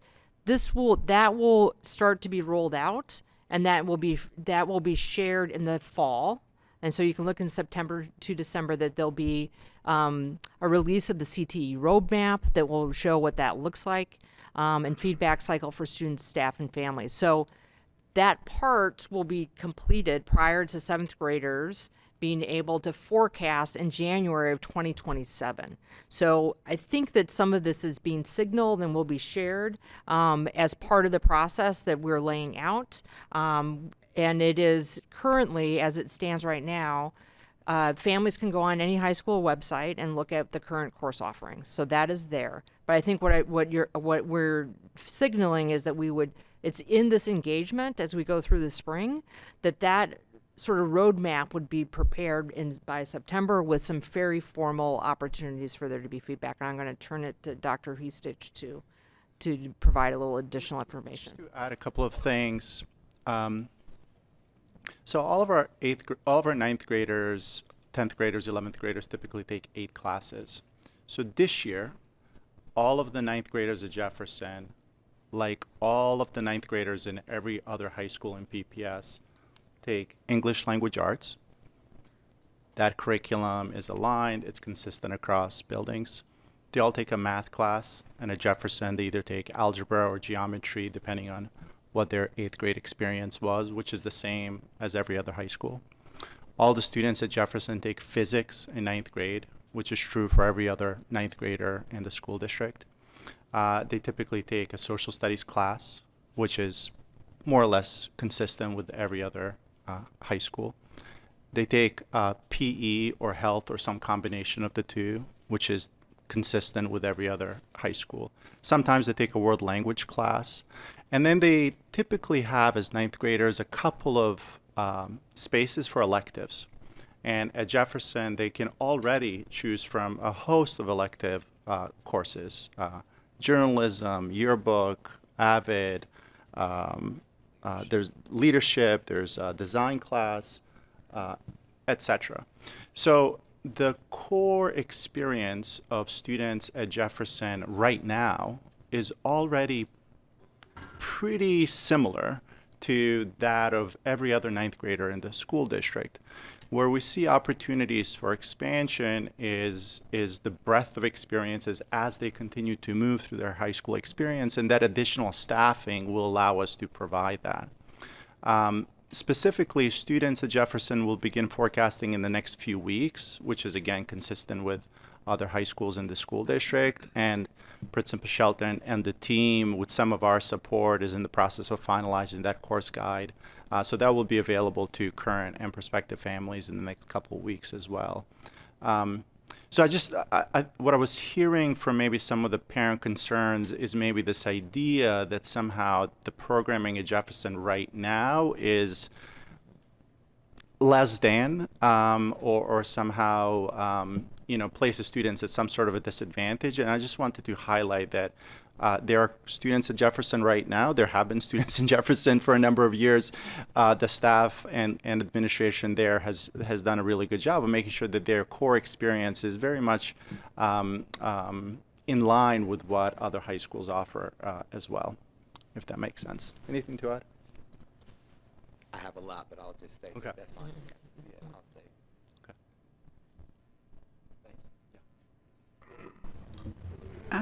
I have a question on this. Oh, I think I might call you in. You ready? Okay, let's go. All right. So I have stated before you were on the board, there was a night where somebody did like a amendment on the night of, and it's like not my fave because I feel like it doesn't give us a chance to like really think it through and like make a plan. And so here I am, typical, trying to find like a way to get you what you want without necessarily an amendment. I'm curious if you can see those bottom squares at the bottom of this slide, if we as a board could collectively agree tonight to ask you to hold to that timeline. And also as part of this amendment, maybe you could confirm that the spirit here is intended to give visibility on what that course catalog will look like in advance so that parents can have feedback. And I guess I will ask that question and then say one thing. My biggest concern with a deadline is that we would cut off the ability for people to engage in the process to get it right. And I don't want to speed up the process and have less opportunities for engagement or course correction. And so some flexibility that wouldn't be in the resolution might be actually helpful to those same parents. So I just want to ask if, one, if you would feel comfortable with committing to that, and then two, if that would do the trick for you. Yes, I appreciate high expectations and high bars because not only do I know that I can meet them, I can exceed them. So we have no issues staying true to the timeline. The one thing I just want to mention too is that, you know, when we offer a selection of courses to choose for students to choose from, it doesn't necessarily mean that all of those courses are going to be offered. And that's true at all of the high schools, right? So you may go and see a catalog and it lists something like, oh my goodness, this would be amazing. But we also need, you know, a core group of students to select that so we can fund it. But I feel pretty confident in what we have outlined and would appreciate and expect. Nothing less, if that answers the question. I think so. I didn't mean to suggest that what students at Jefferson are getting is less than, but my understanding was in making it go from 400 to 1,200 is that we would be able to offer a lot more, right?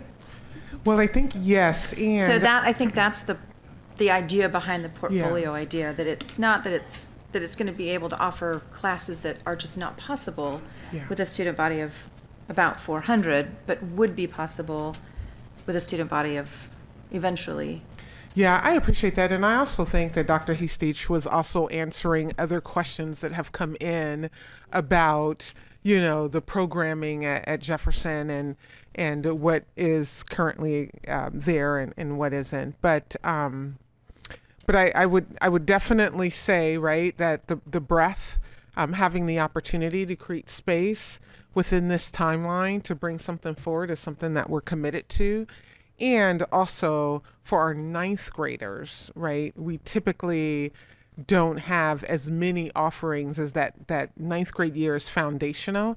I think you heard the team say that where you start to see some variables, right, is in that 10th, 11th, and 12th grade, which speaks to your point about, you know, the greater number of students, the more options you can choose between as you're working your way up. And so we're establishing the FTE to give us those options. And we're not going to limit ourselves. If there's more that we need to do to continue to bring RISE to the school, then that's what we're going to commit to.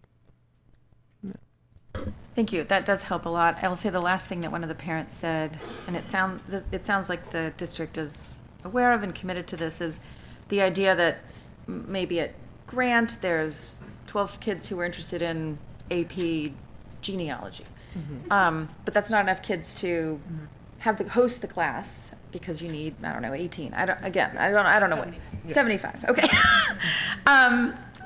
I guess the point is that some of these parents said, and it sounds like the district is committed to saying, but at Jefferson, while we're building this program, we don't need 75. Maybe we could, is that really how many you need for? No, No, she's joking. Oh, okay. She's joking. All right, so we don't need 18. I think you were correct Maybe- with your first numbers. Okay, And okay, yes, that makes sense. I was like, that's a lot of kids in and one I class. will say that we do that now for Jefferson High School. Oh, good, There's okay. some courses that are running at a lower threshold that would run at one of our other comprehensive Yep. high school sites. And so it sounds like that will continue and perhaps even expand Yes. with these new two, maybe the Yes. FTs won't go there, but that a class would not necessarily be not offered because the same threshold as is expected at other high schools while we're building and growing. And that was very important to these families, understandably, as Yeah, we're drawing people into this eventually new beautiful building with a lot of options. Yeah, and I don't want your first point to be lost, so I just want to pull this up just so that I can make sure we're all aligned on the timeline.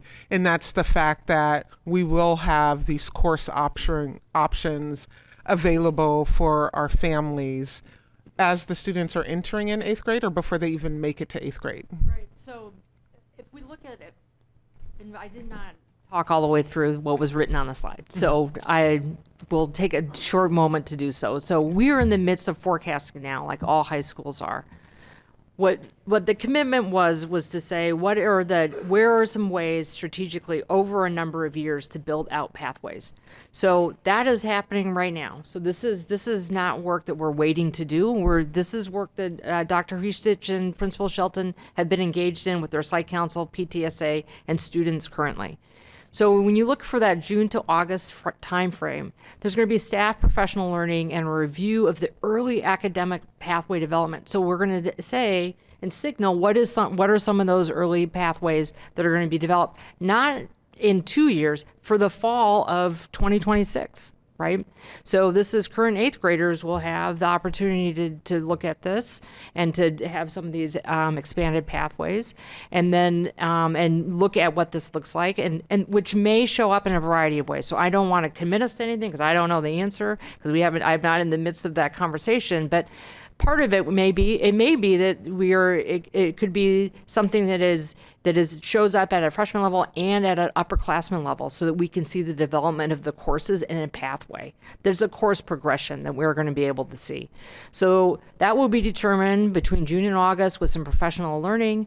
Then we would go back out in September through December and get feedback from students, family. And so there's a CTE roadmap where there's a feedback cycle where we're looking for information from students, families, and staff in between September and December in preparation for forecasting in January and all the way so that the 7th grade families have multiple opportunities to see, experience. Part of what will happen during this time, and I know Principal Shelton has done this multiple times, is to have families come in and see what the learning looks like, inviting students in middle school or to spend a day at Jefferson to see what that looks like and to engage in what those pathways are. I know that they have done some surveying of middle schoolers at Tubman right now about what their CTE say it again? The U Science portion of where they have interest and showing capacity. So there are going to be these opportunities that are going to be iterative for people to give feedback. But I want to say, by the time we get to spring of 2027, we are going to come back to you. This says that we're going to give a report on academic and athletic programming and staffing and stakeholder engagement prior to the current 7th graders arriving at Jefferson in the fall. So there are multiple points. There's one right now in January. There's going to be one in September. There will be another one in the spring of 2027 prior to students arriving on campus in the fall of 2027. So we've tried to be intentional about these touch points, both with families and then also with the board. Yeah, so just going back to my earlier point about high expectations, is I know we've had this conversation before, but your oversight of this work is through me, right? And so if at any point the timeline or the outputs or the actions aren't meeting your expectation, you let me know. Okay, lastly, before I likely pull the amendment, lastly, I guess, to Director Splitt's comment about people read emails sometimes, maybe they don't. I would hope that we're doing more than just emailing that we're flyering, and we're going to all the elementary, middle schools where people are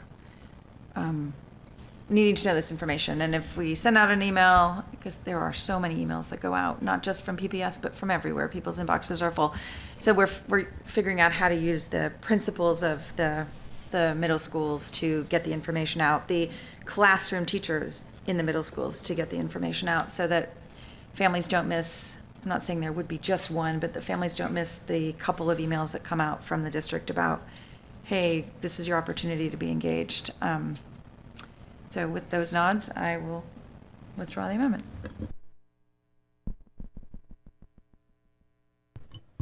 Thank you. I'll take my turn. I'll be really quick. I just want to be 100% honest. Before, the decision was made, I was actually a big fan of scenario B. However, through looking at all the data and all the points, and especially when we're looking down the road in terms of potential, like redistricting and all the stuff, scenario C allows the flexibility so that our other high schools don't have as much danger of being under-enrolled. It allows more flexibility to provide, boundaries and solutions for students that are best for our students and our families. So and that's why I just want everyone to know, that's why I am happy with scenario C and think it's the right way forward. I also want to add that during the SCGC process, this is to allay some people's fears.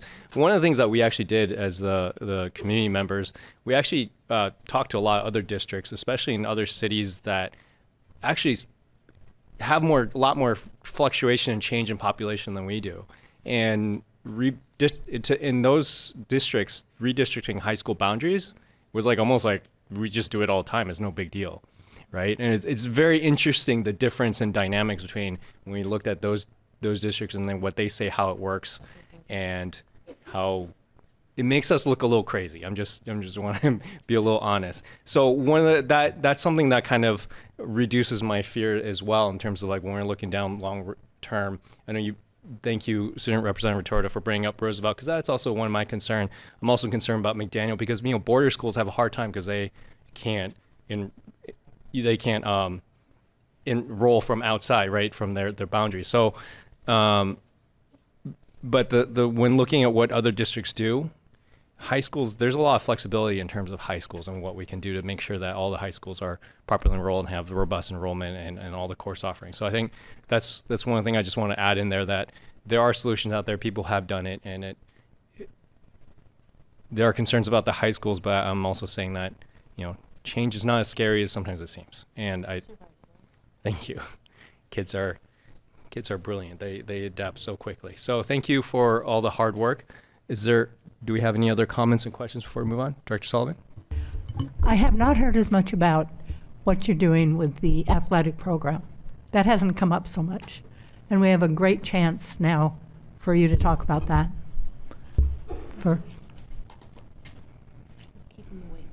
I'm so thrilled. I'm normally not speechless. I've been a part of this Jefferson thing for so long and have watched.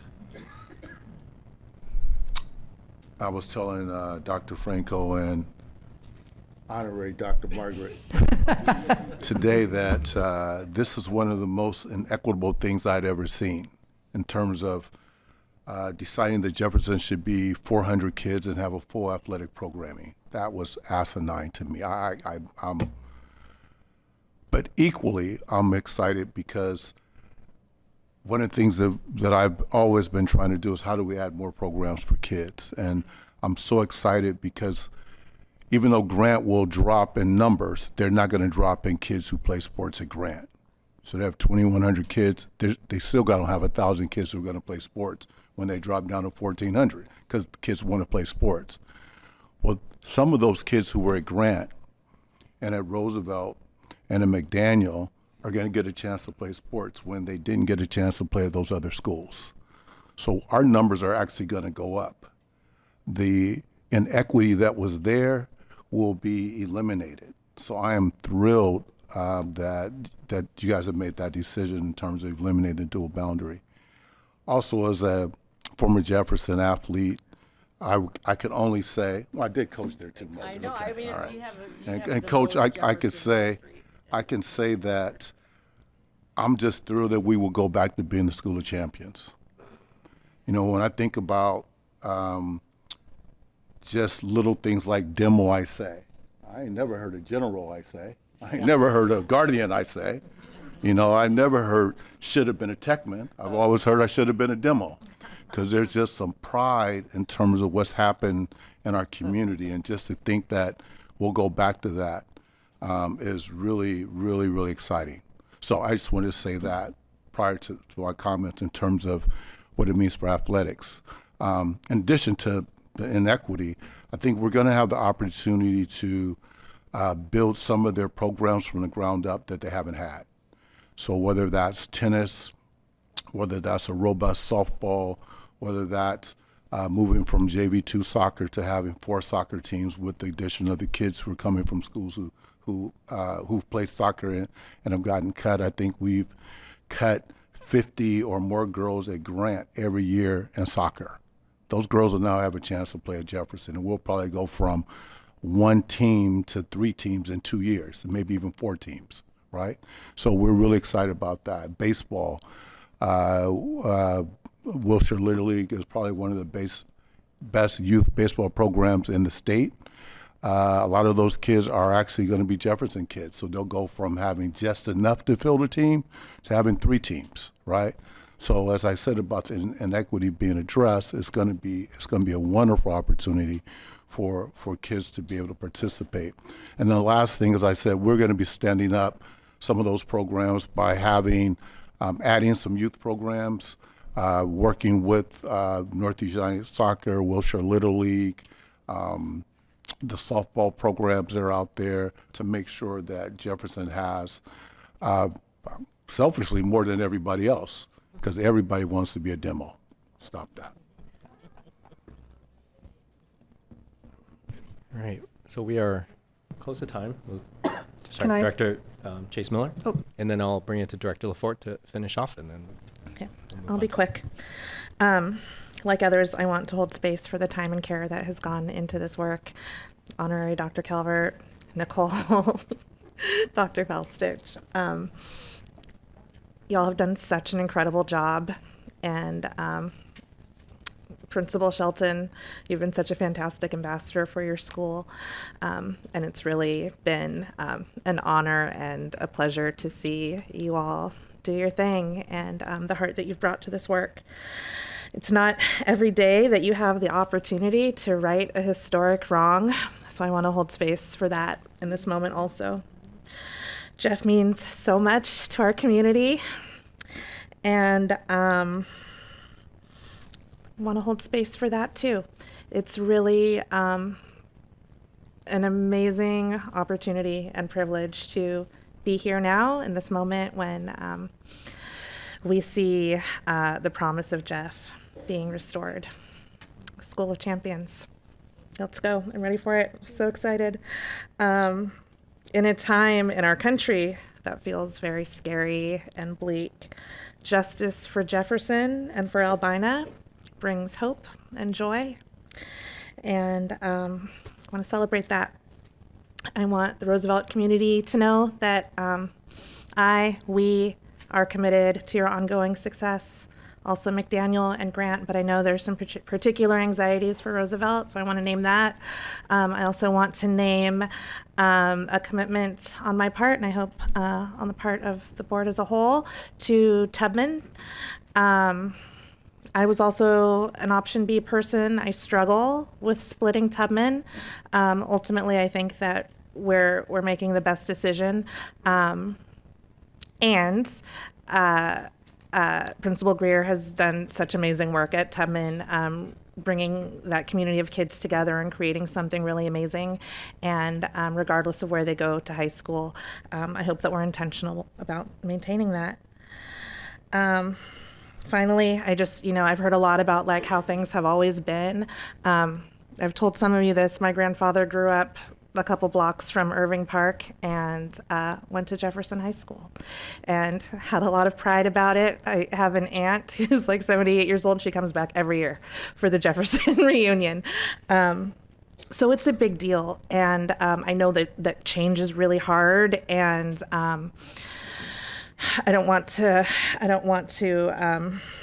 dismiss that, but there's also a lot of opportunity and magic that can come out of new things. So you think about how things have always been, that's relative. All of this is happening on stolen indigenous land, and fighting over boundaries feels a little, yeah.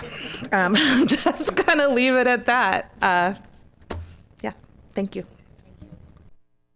Thank you, Director LaForte.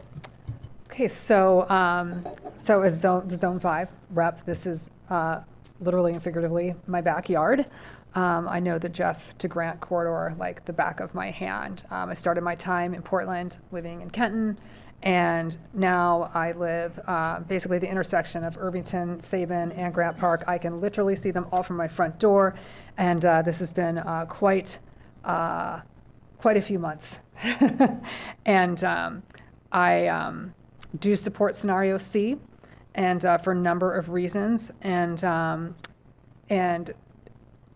Chair Wong, to your point, looking forward towards right-sizing our schools, I feel like it's, I don't see any other option working as effectively. And I do appreciate the compromise that's happening here with the numbers at Grant. There were a lot of wild cards in there that, in terms of the number of students that are being pulled from Southeast for the JDLI program, very few students going to Benson from that, from the area. As well as having calculated a very high capture rate. There just was no room for error. So I feel like out of all this, I really appreciate what I feel like I'm hearing is that compromise with C, and really keeping an eye on Roosevelt. That's been a concern. I did visit the school with Student Director Retorto and met the principal. It was really enlightening, and that's a concern. And then also, really excited to see what the future of Jefferson holds. Looking forward to some demo general games. It's on. and one plug for Marshall over here, talking about athletics. I owe you an email, Chair Wong, about having Marshall talk to us about the athletic budget, because he's right.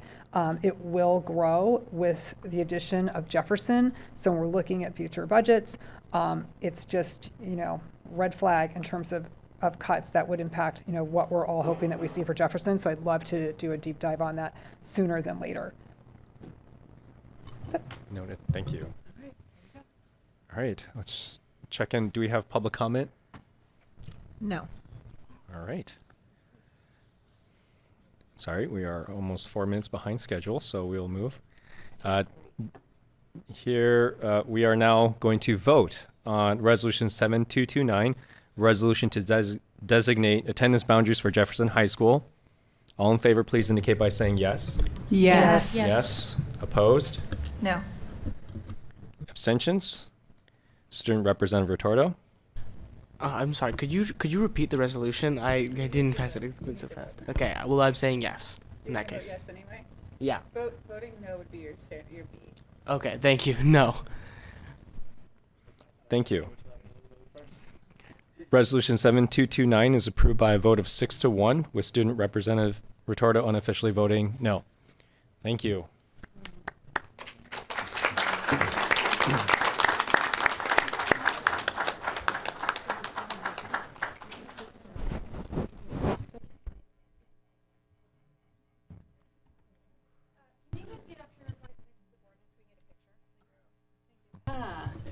Picture time.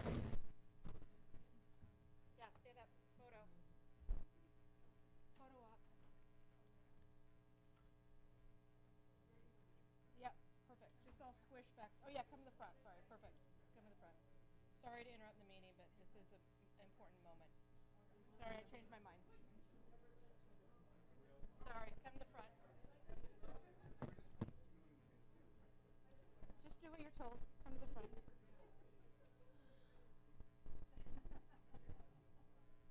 I'm not going to climb up on the table. Squish in there, folks. Squish in. Pretend like you like each other. Yay.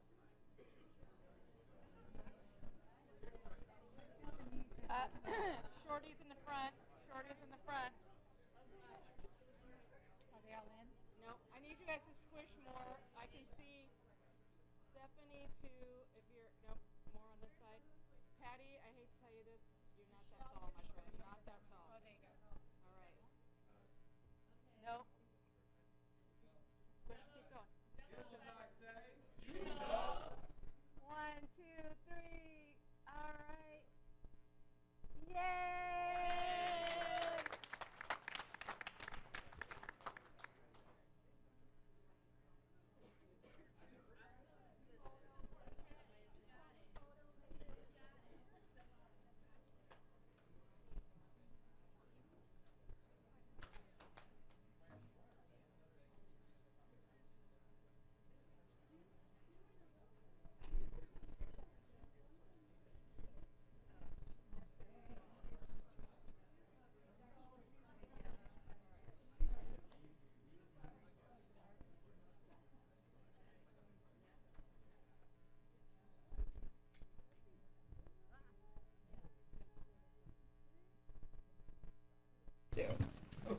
I'm just here doing what I spilled my water.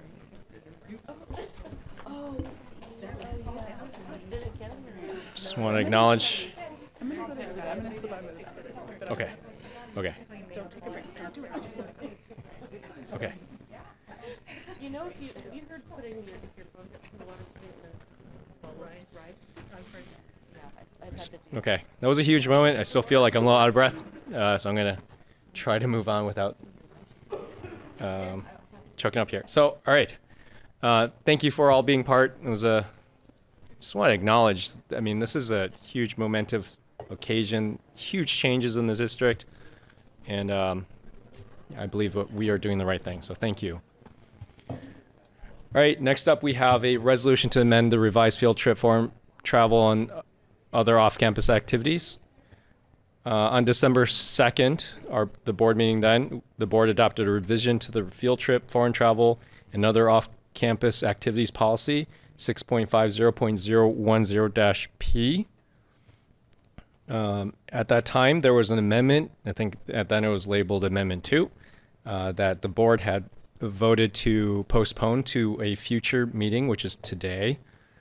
So now that amendment is now labeled as Resolution 7230. It was an amendment brought forward by Director Engelsman, so I guess I'll call on Director Engelsman to introduce this amendment. Thank you. I just took a bite of a very chewy chocolate. It was a caramel.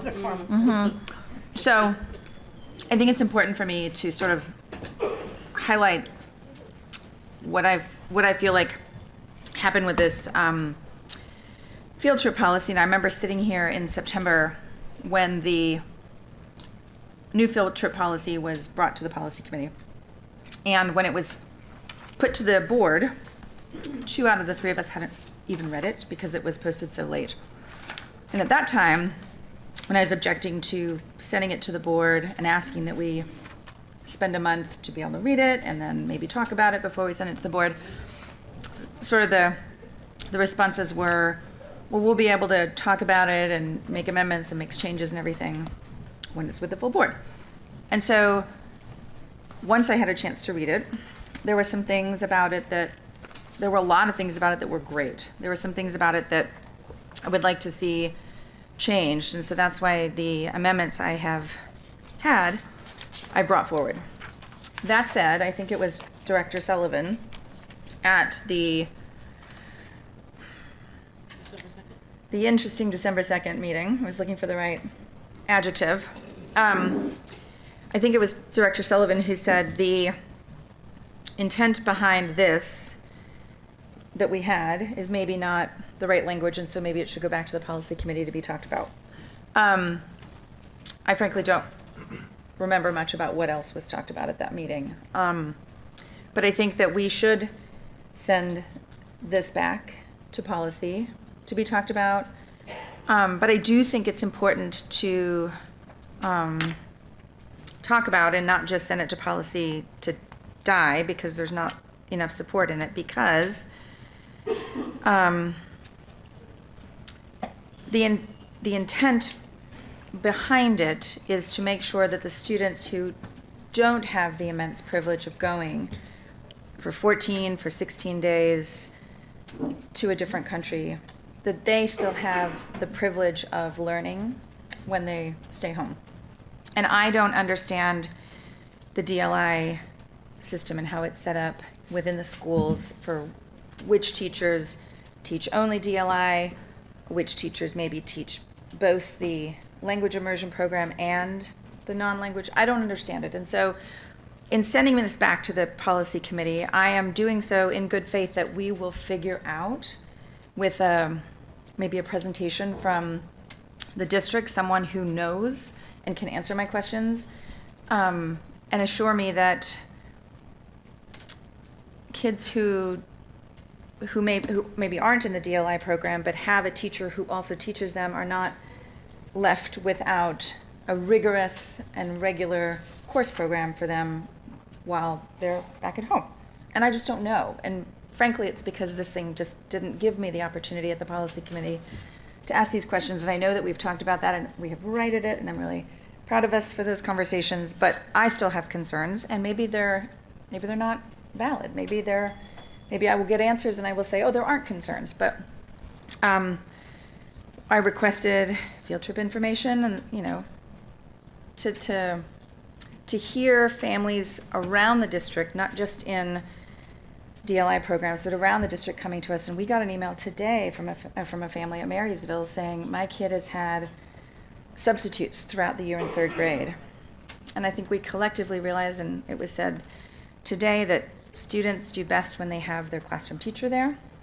And so I just want to make sure that the students who maybe don't have their classroom teacher are getting what they need. So I would like to move this back to policy, but Dr. Armstrong, I guess I'm asking that someone who knows and can answer these questions, and I can talk to you off the dais about what my specific questions and concerns are, and then have a presentation at the policy committee whenever that is. It doesn't have to be this next one.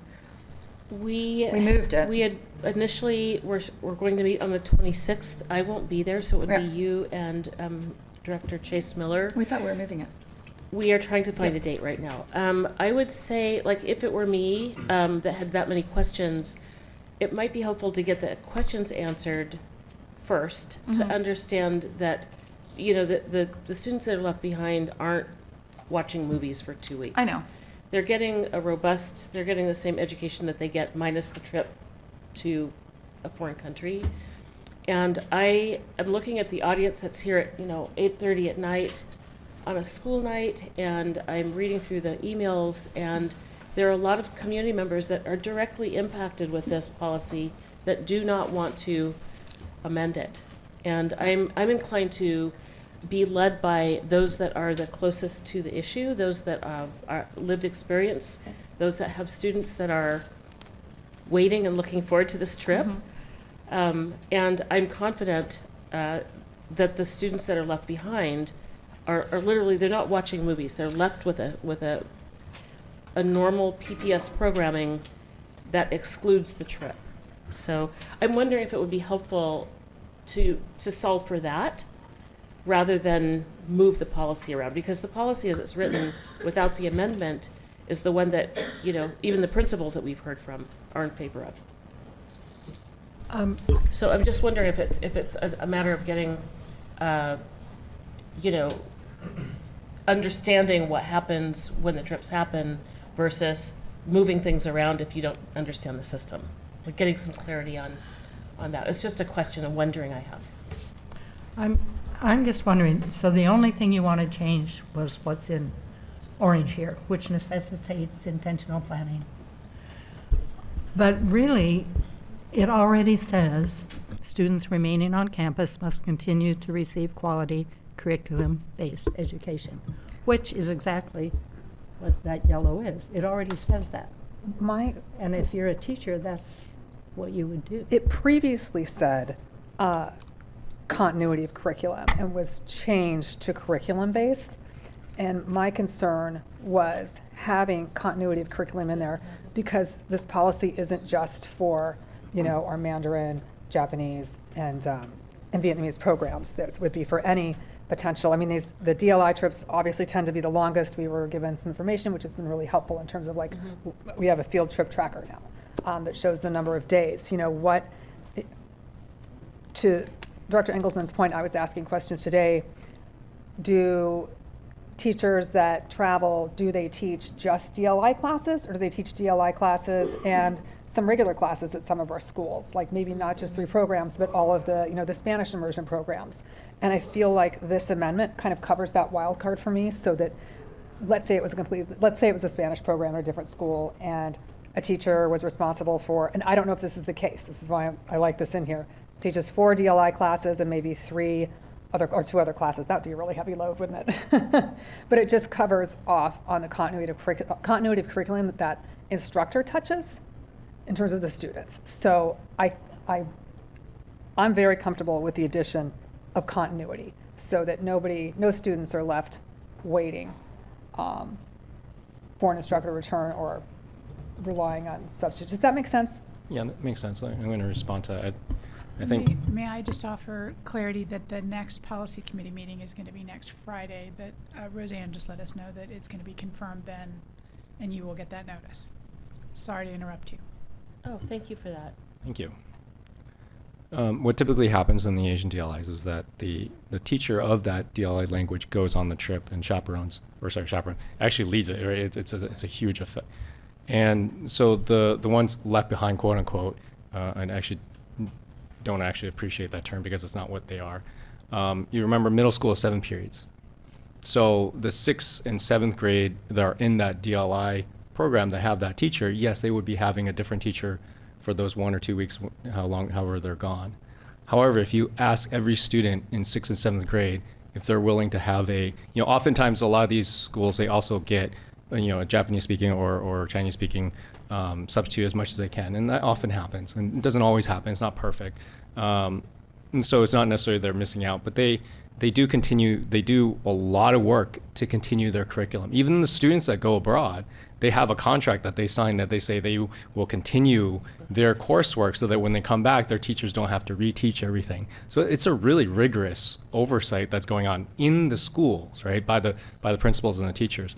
And so the question here is that when you ask all the 6th and 7th graders that are missing their teacher, 1 period a day, right, 1 out of 7, whether it's Japanese, their Japanese teacher, their Mandarin teacher, if you ask any of them, is it worth it? All of them are going to say yes. I mean, if you ask the families if is it worth it, all of them are going to say yes. One of the things about field trips, and we got a wonderful email from a principal just today, is that all field trips are trade-offs, right? It's never going to be perfect, but everyone also agrees that field trips offer an experience that you can't get in the classroom, and that is 100% worth it. So when we have really strong language like ensure continuity, then we can start making the argument that certain things don't mean continuity, and we can start blocking certain things from happening from an administrative point of view, instead of from the people who know our students the best and know what they need the best, which is their teachers, their principals, and their parents and their families, right? And I think that's the reason why this amendment is very concerning to me, because it has such strong language that you can use it as a hammer to stop a lot of field trips from happening, not just these DLI trips. You can stop, we can say like outdoor school is no longer able to go because the kids that don't go, and there's always kids who opt not to go, are not getting the same curriculum that the kids who are going on outdoor school. There's no way to replicate outdoor school curriculum in the school. So that would automatically violate this amendment. So I think there's a lot of issues here. I think the language is strong, and I also think, just to be 100% honest, it is really unnecessary, because the people who, again, the oversight needs to happen at the school level. Every field trip is different, and to have like a blanket policy is asking for more trouble than would be more detrimental to our students than.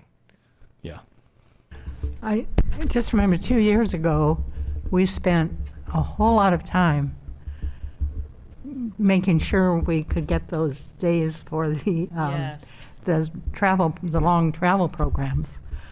And it was this kind of little nitty gritty stuff that made it so hard. I just don't want to work on that again and have something little like maybe we didn't have continuity for those kids that were left behind. Maybe instead they got something special that day. Is that going to mean we can't have the field trip? I mean, I and also in a way, it's a kind of an insult to teachers to tell them how to give a quality curriculum-based education by setting it out. Well, they have to plan and they have to have continuity, and it's like they, they know that. They know what they need to do to give a quality curriculum-based instruction. So I just think it's kind of over the top. Don't need it. Dr. Chase Miller? We've heard from a lot of principals who oppose this amendment. And I guess for me, what it comes down to is trusting the people whose job it is to make sure that kids in schools are getting what they need. I don't think that any of us are qualified from where we sit to be making those determinations. But I think principals are. And so I guess the question for me is, I'm not trying to accuse anybody of anything, but like, do we not believe principals when they share their perspective and what they know from doing their jobs about what some of the unintended consequences might be? And I hear the intent and I hear that it's positive, but there's also a difference between intent and impact. And I think a lot of well-intended policies go wrong because we're not caring for the unintended impacts. And I think the principals and teachers have named those. And I trust their assessment of what those impacts are. So I guess I'm just, who knows better than them? Like, who else should we hear from?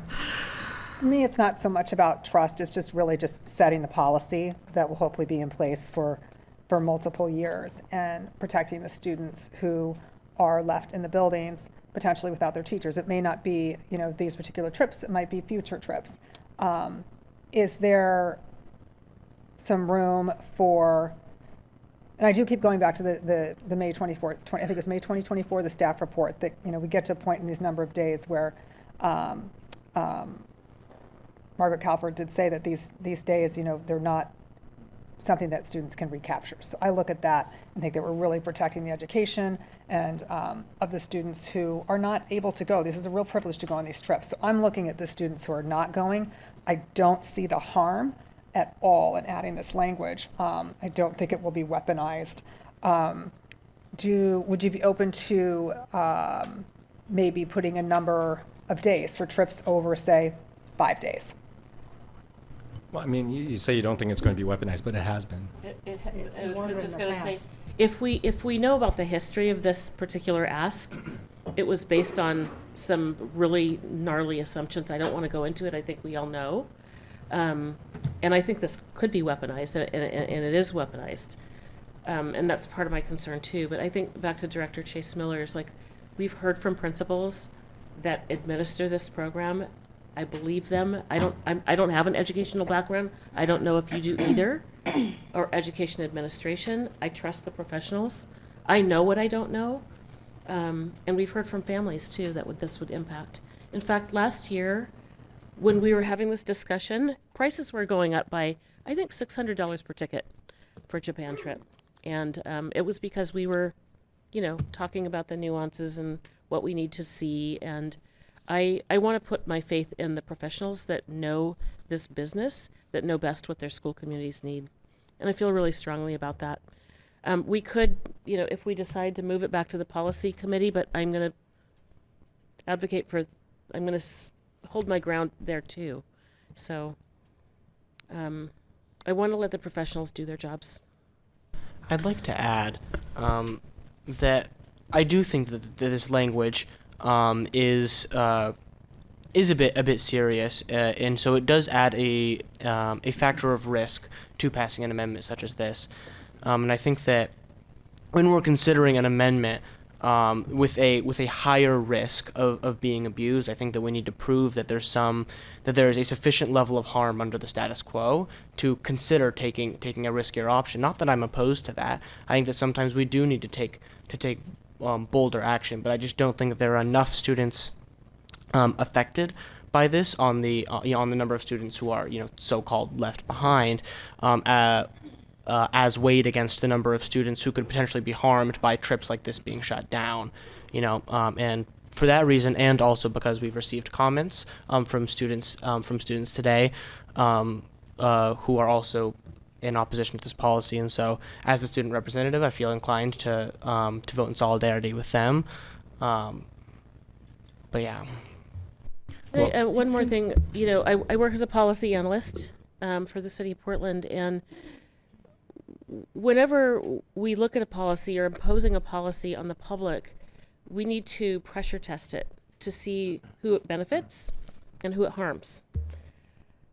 We haven't done that with this one, but I can tell you that it does create some harm. It could potentially be weaponized for kids that are going, the very privileged kids. And by the way, nobody is turned down from these kids. The fundraising is done for everybody in the program to assure that kids that are not privileged economically can attend the trips.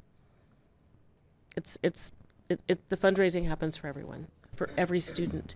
So I just want to take a pause really quick, because we're kind of working a little bit backwards. We haven't put this on the table yet for discussion yet, and we're discussing it. So let's put this on the table first before we discuss it further. Do I have a motion and a second to adopt resolution 7230, resolution to amend and the revised field trip, foreign travel, and other off-campus activities policy 6.50.010-P? Wait, can I ask a question? So I started this out by saying I was hoping to send it back to policy, recognizing that the language of this is perhaps wrong, and that maybe we can either make it something that we're comfortable with or not at all. Yeah, so let me answer that. Can I move to send it back to yes, policy? Yes, you can. But that after, if no one moves and seconds this, then it's off the table, and then you can make a motion to move it to policy committee. Did I get that right? Either order is fine. Okay. I'm not clear whether you want to make that your first motion or your second. And it's just important to get the clarity in the order one before the other. I would like to make it my first. I'm not disagreeing that there's problems with it. I started out by saying I heard Director Sullivan in December say what we were hoping to accomplish isn't working, so let's... Well, that was on the other one. I don't even remember. So I guess my motion would be to send it back to policy. Maybe we can talk about it more. Maybe we decide that we can't add language that makes any sense. Maybe there are no more questions because we get them answered. So I guess my motion would be to send it back to policy to look at more. We have a motion to move resolution 7230 back to policy committee. Do we have a second? Yes. Thank you. Director LaForte seconds. We vote on that, correct? Can I say something? I'm kind of late to the party. Hi, I'm here to try to find common ground again. I don't know. I don't really have a well fleshed out idea. I am guessing, I feel like I'm not supposed to say this out loud. I'm guessing you don't have the votes to move it back to committee. So that said, is there a possibility that regardless of how this vote goes down, we can make sure that we still have the conversation in that committee to ask the questions that you want to ask, get the information that you want to get regardless of how this goes down? And I think that may be a question for you, but I don't know. I'm not sure I know the answer to it, but I did want to respond to Director Engelsman about any requests that you have. I'm happy to present. I'm sorry I didn't get a chance to say that to you, but yes, if there's something in addition or any information or something that we can provide, that I can provide, I'm happy to do that. Then I think maybe I just need to ask to put this on policy committee, not this, but this conversation, talked about this for so long. I know. I mean, years. No, I get that, Not but us. not me. Yeah, not me. Hmm? Yeah, so I guess not necessarily this. I was sending this back to policy committee as a sort of a placeholder, not understanding the process, to then say, Dr. Armstrong, would you please have someone there to sort of present on how it works for kids who are not either not part of the program or are part of the program but not traveling? And that maybe this becomes irrelevant and there are no concerns. And I don't know how to say, and maybe I just have to say, we don't need this right now, but I need to have a policy committee agenda item that includes a presentation on, so maybe that's the way to do it. And I was saying send this back to policy as a placeholder, but I guess I don't need a placeholder. I just can say I would like to have a policy committee agenda item. And it sounds like Dr. Armstrong is open to, it doesn't have to be a long presentation. I can send questions in advance, but I would just like to, maybe that's the way to do I would it. be open to that. And I was wondering, like, is that a teaching and learning committee? That is exactly what I was wondering. I mean, so, because we're talking about what happens when these trip happens, what happens in Portland. So it seems like it could be both, a conversation, but it sounds like the first step is to answer what happens when these kids go away. So where would be? Actually, I'm going to interrupt really quick because I think we also have public comment. We have teachers and students and principals here in the audience. I think just teachers and students signed up for public comment. So I would like to put that in now because I think we're probably going to be voting one or the other pretty soon. So to clarify before you do that, if in fact all you're doing is putting it on a committee agenda, that your practice and the approach has always been that the chair of the committee can set the agenda. So whoever the chair is of either one of those committees, you don't actually need to vote to do that unless there is a disagreement about it. So I just want to set the procedure up in advance for you. It's only if you're making an actual amendment to anything is there a problem. I think Or that's not a problem, I think it's a vote. my ask at this point, and if there's a committee chair, I'm not a committee chair, so I can't offer it in my committee. Is there a committee that'd be willing to allow that moment on a few moments, whatever, on an agenda, and then we can move on with voting on this? Yeah, we just did agenda setting for TLE earlier today. I don't think we can get it into February, but I bet we could do it in March, if it's not time sensitive. Then I would unmove. Okay. Can I unmove? Yes, you can. Okay. You're always. I'm withdrawing. Yes, I would like to withdraw. And I'm grateful for a conversation in March. So I also want to, I'm thankful that you decided to unmove, especially to policy committee, because I just want to really share some appreciation for the teachers and Yuki, especially you, have been here for so many, having to come year after year and multiple times a year to testify. It's been a lot of stress and a lot of work for a lot of our teachers that constantly have to show up to argue over and over and over again the value of their program and their work, and it's hard. And I would like to, I more than anything tonight, after the Jefferson stuff, from now on, more than anything, I want to at least give them some finality so they can go home and sleep and rest for once. And so I just want to share that by moving it not to policy but to TLE, there is no decision or change that's going to be coming up, without long, fair warning. So I just want to say that, TLE is an informational committee, not a decision or policy proposal committee. So I think that would help. Because they did take the time to come in here to provide information, I still want to give them time for public comment if they still want to. But I think let's open it up to public comment right now. They made all the time in the day to provide, take time in their day to be here. So if you would like to provide public comment, you may do so. Ms. Brashaw, can you call them up? Yes, we have Kestrel Hayden, Yuki Sakai, and Tiffany Koyoma Lane, who's virtual, so I'll pull them in after the in-person folks come down. And then Kestrel, we have an interpreter for you? Okay, okay. She's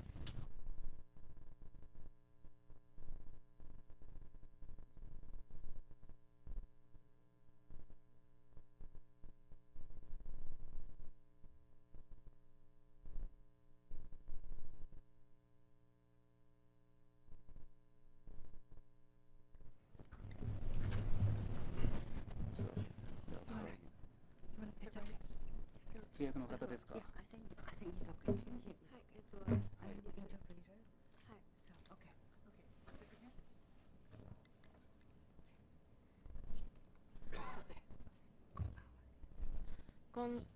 こんばんは。私の Good evening. 私の名前はヘイデン・ケストレルです。 My name is Hayden Kestrel. この決まりは無知やです。This resolution or this is何? It's unreasonable? はい。 Maybe unreasonable. Okay.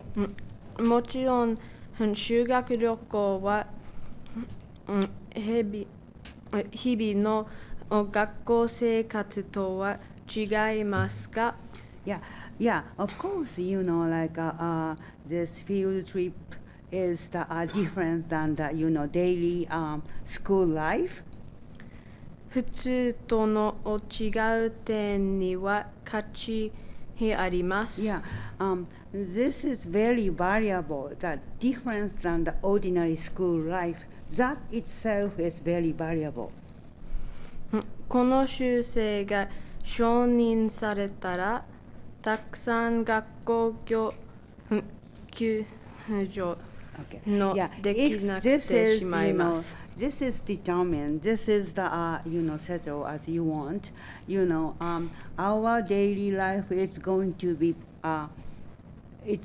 become impossible to carry as we want. スポーツやバンドと討論の部活などの旅行もできなくてしまいます。Even a sports or band activity. Debate club. Debate club. A討論. I see. Debate clubs. It's not going to do anymore. 旅行は教育にとっても大切です。Travel is very important part of education. だからマウントテーバ8年生修学旅行を知ってたくさん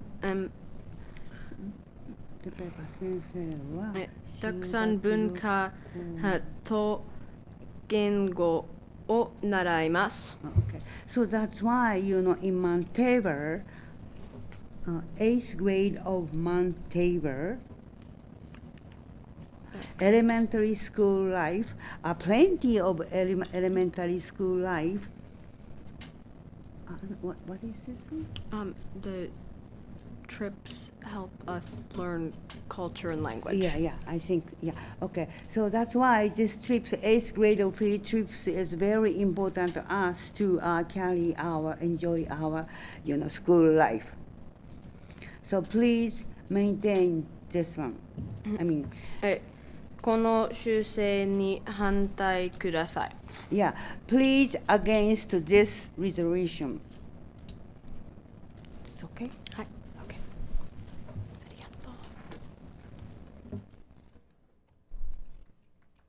Okay, thank you.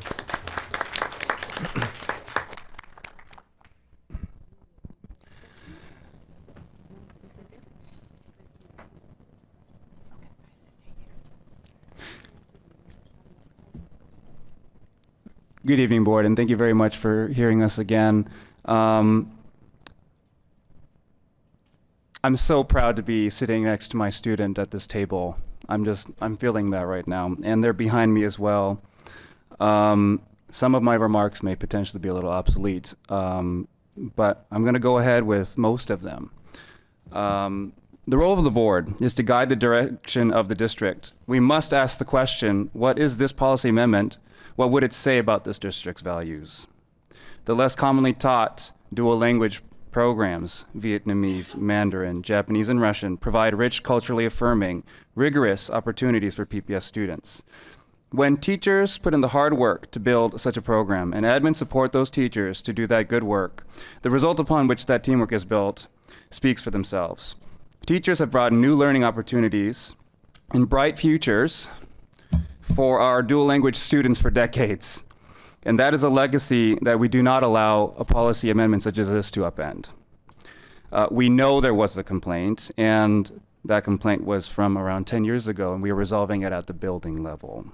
Ask our admin, ask our non-DLI teachers in our school who now offer Oregon Research Residency Program, an analogous program to our neighborhood schools, students.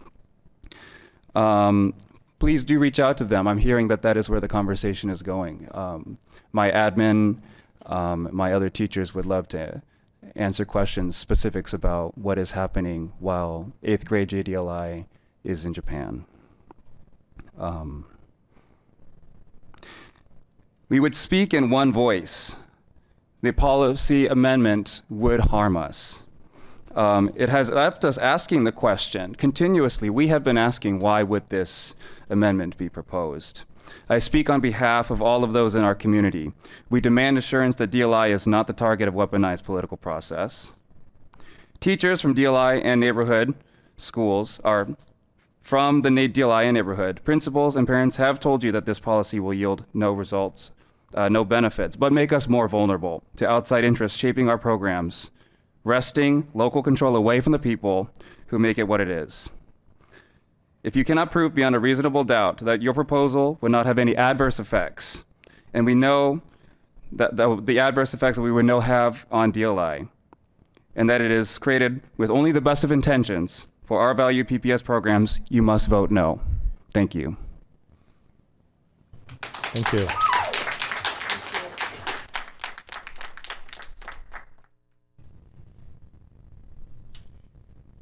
Tiffany, you can go when you're ready. Okay, thank you. Good evening, Chair Wong, Board Directors, Superintendent Armstrong, Student Rep Retorto. My name is Tiffany Koyama Lane, last name spelled Koyamalane. I use she, her pronouns. I'm a public school educator of 16 years, a mom of 2 kids in the Japanese DLI program, and I'm a Japanese American. I'm Yonsei, 4th generation. And while I serve currently on the Portland City Council, I'm speaking tonight as a PPS parent and educator, not on behalf of the City of Portland. So on paper, the language in this proposed amendment sounds pretty neutral. Phrases like ensure continuity of all students' education sounds reasonable and even responsible. But in practice, this amendment is loaded, overly rigid, and creates barriers instead of solutions. It introduces a standard pretty strict and risk-averse, so much so that it could easily be used to stop field studies and research residencies altogether. Not because they lack value, but because they don't neatly fit into a compliance framework. These learning experiences being referenced, I want to be clear, are not vacations. They're the culmination of years of language and cultural study. And for many students, especially those without access to travel or enrichment outside of school, this is their only opportunity for some real world language use and deep cultural immersion. Students return more engaged, more confident, more connected to their learning.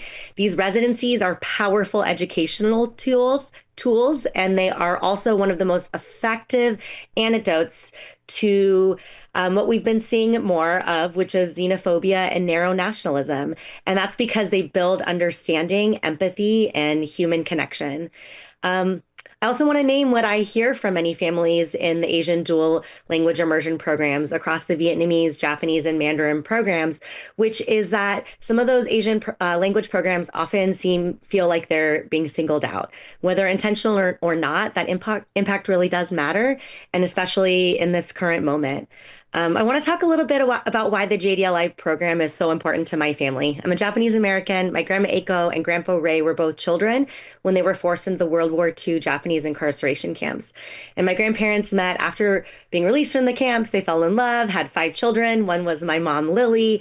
And like many families, though, they stopped speaking Japanese. So their kids, including my mom, could assimilate and be seen as more American. And that language was lost, not by choice, but by fear.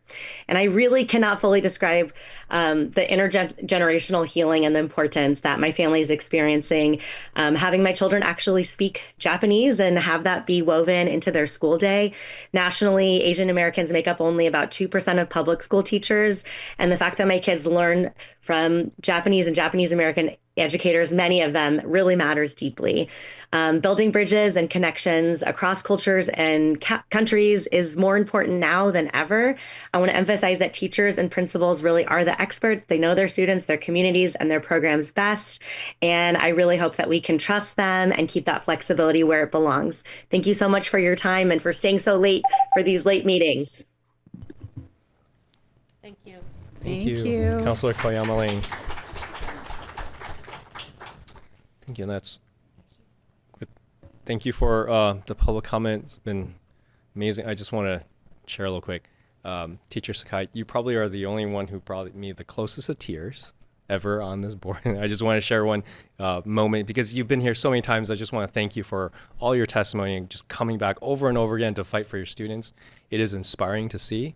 One of the things I do want to share, I think it was like Asian Heritage Month. And I talked about my own experience about being ignored and being ostracized and stuff like that and being seen as different throughout my whole life. And you came up and said something about being a child growing up through the DLI program. You've never felt that. Well, I'm going to cry right now. And I just think that's like, I mean, how powerful that is. That's the reason we have these DLI programs. And here you are, and you're still with PPS. And so I just want to send a very heartfelt thank you for being with us and for fighting for your students.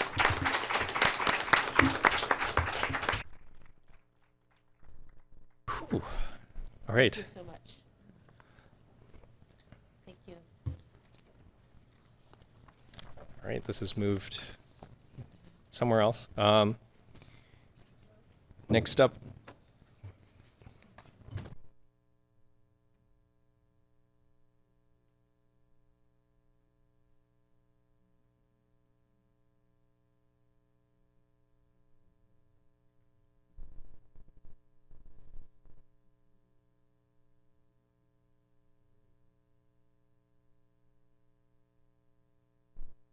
I'm sorry, I hate to be the party pooper, but you're still in Oh, public we're- section. You sorry. probably need to talk on your mics. Sorry. I was just trying to figure out where we were on the agenda because I was confused because I had left our meeting on December 2nd and missed that we had already voted on the resolution itself.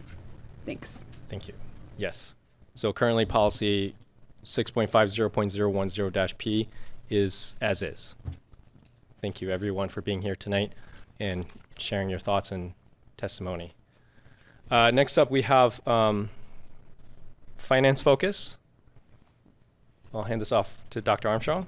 Absolutely. I'm going to hand it right off to Chief Morrison to give the budget update. Thank you, directors, for having me tonight. I will move along quickly, try and get us back towards our timeline for the evening. But there are some definite items that I need to share with you this evening. So we'll get going on that.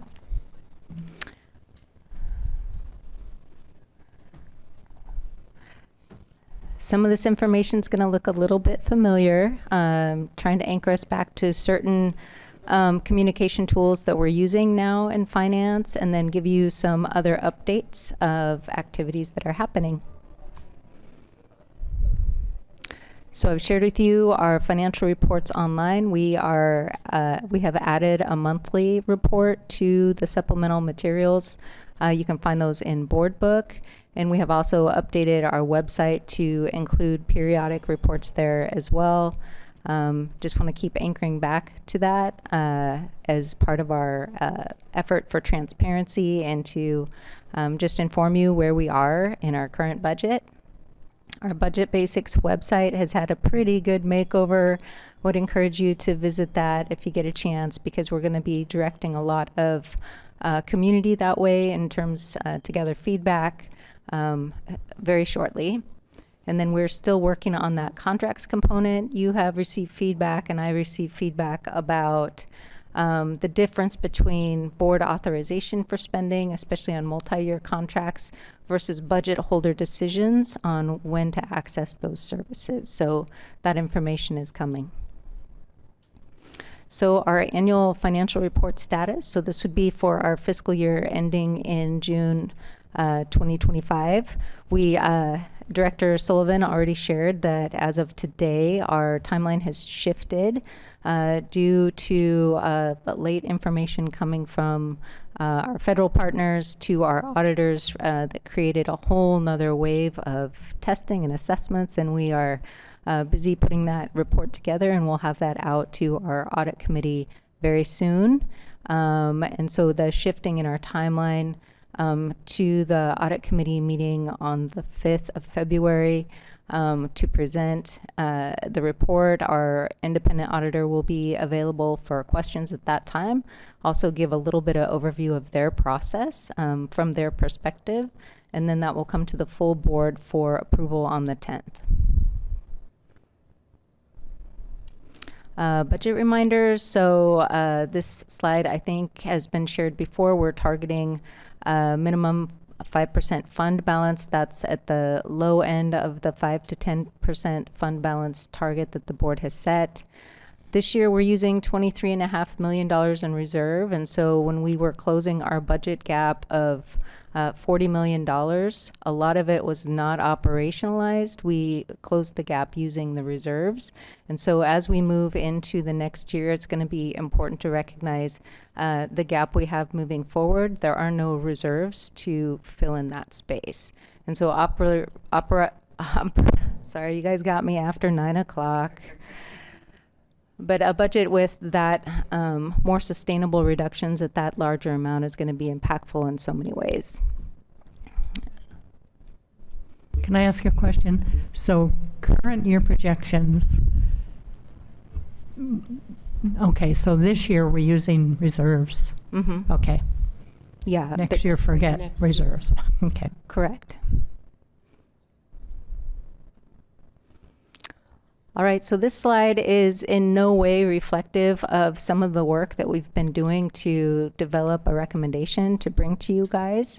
It's merely a representative of equivalent values for our budget gap. So just to give you a little bit of the impact that we're looking at moving ahead, the challenges we've had as a leadership team, even since the last budget was adopted, knowing the size of the impact that's coming. So you can see the impact of 14 and a half school days. If we just took $50 million and translated into school days, that's what this slide is for.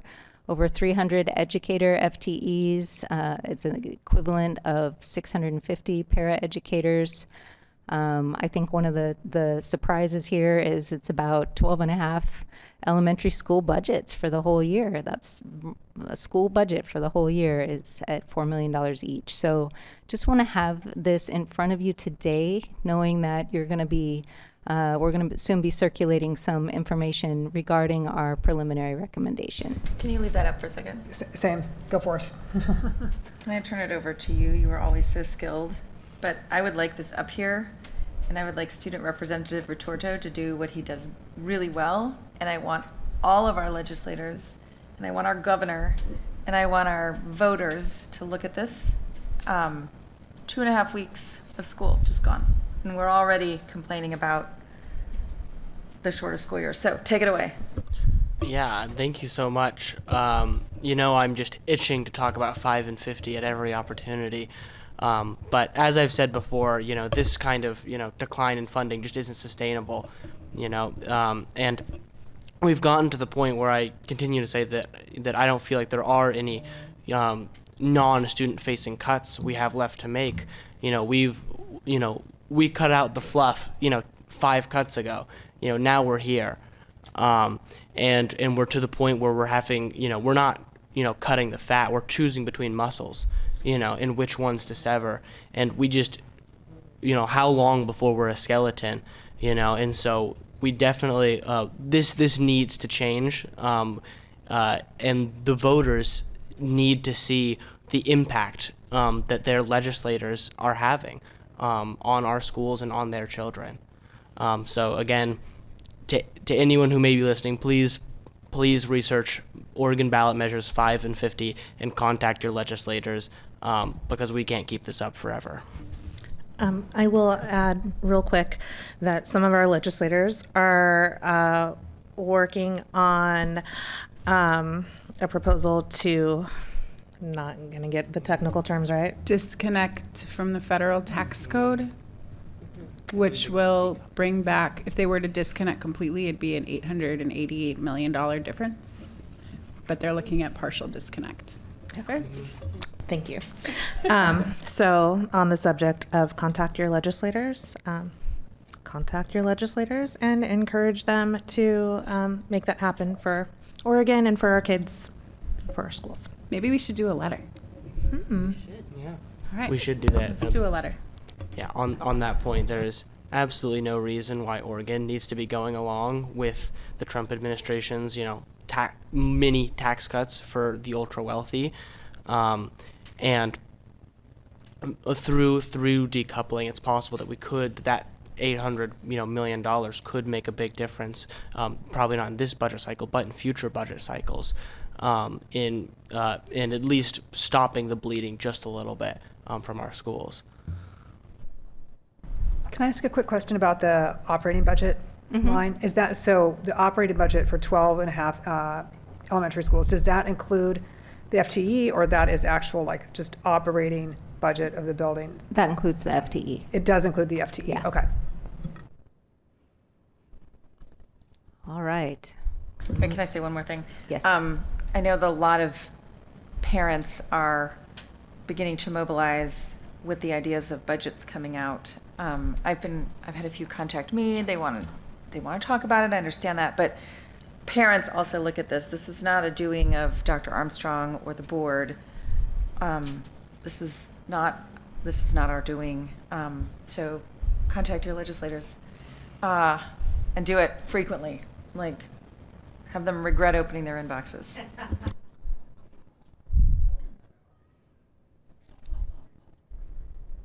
All right.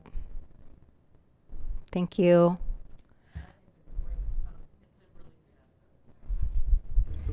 Impressive.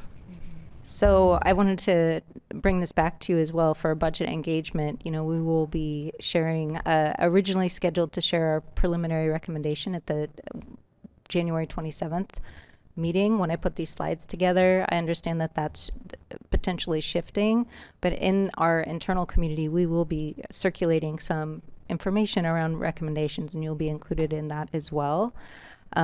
We've had extensive leadership activities, including months of work with key principals on our academic program review. And so those are basically the principal, our expert lens from the schools on impacts to schools, knowing the size of the reductions that we're looking at. We've done some central office benchmarking, a lot of work to preliminary close that gap as well, and sharing information to our union partners whenever we get an opportunity. We are bargaining currently with 2, and so I continue to bring information to them, and we'll hold them close as we move through this process.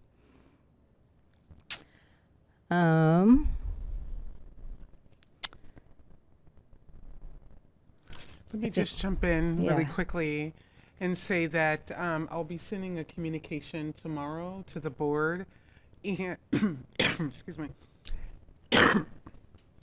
and I'll be using some of our one-on-one time next week and off-cycle meetings later on this week to have a conversation about the preliminary recommendations. So you'll be getting some information in the next day or so. Excuse me. I think one of the things that's important to note too is that this is the preliminary work that's happening within our systems internally to be completely transparent and thoughtful as we develop a recommendation that will be brought forward to you for actual consideration in April. So that's really when the board activity starts. This is some preliminary work that we're doing internally. Dr. Armstrong has shared over and over within our administrative ranks that early and often, and we want to be able to get as many lenses and as much feedback as we can on those recommendations before we bring them forward.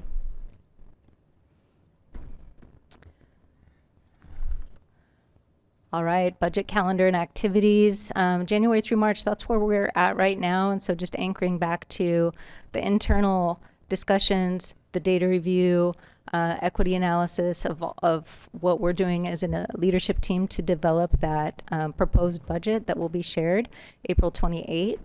And then there are several other interactions between the board and the community that will occur before the budget is approved and eventually adopted. So I know that we're time short, and these budget principles were shared at the meeting on December 16th for initial review. And I'm coming back to you to see if you have any additional thoughts on any of these principles that we can discuss here, or if you are okay with maintaining these principles, we would just roll those forward. Yes, thank you. I just also want to correct the record. I think Colorado has the shortest number of school days, not us. Oh. So. Thank you. And then anchoring back to our continuous improvement plan goals. And as a reminder, these are the district level goals, but each school improvement plan also is anchored back to these. So as we're thinking about shifts in our budget moving forward and those recommendations that are going to be circulated, we're really trying to stay focused on these areas. Moving on, I've received some information from the last Bond Accountability Committee about the synchronization between finance and OSM. And so I wanted to share that here with you, the connections that are being built right now to ensure that the finance office is fully supporting those activities, whether it's cash flows, bond sales, contracts and procurement, just making sure that all of those things are running smoothly and through our finance office for the purpose of financial auditing. We do have a bond sale coming up. We have, this will be the first week of February that we will go to the market. You will be receiving or have already received from Sharon Tancre information about the preliminary official statement that has been shared with our ratings agencies, both Moody's and Standard & Poor's. We have had those credit rating meetings already last week, and we anticipate having a ratings release on the 22nd. There may be a ratings change as part of that process, and full disclosure, and which may impact our bond sale and the yield that we'll receive as premium and potentially the interest rates. And those resources may be used to cover authorized activities so far. We've been really busy since May getting ready to start those projects.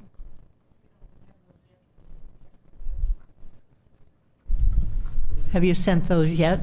Yeah, this afternoon. Oh, this afternoon, okay.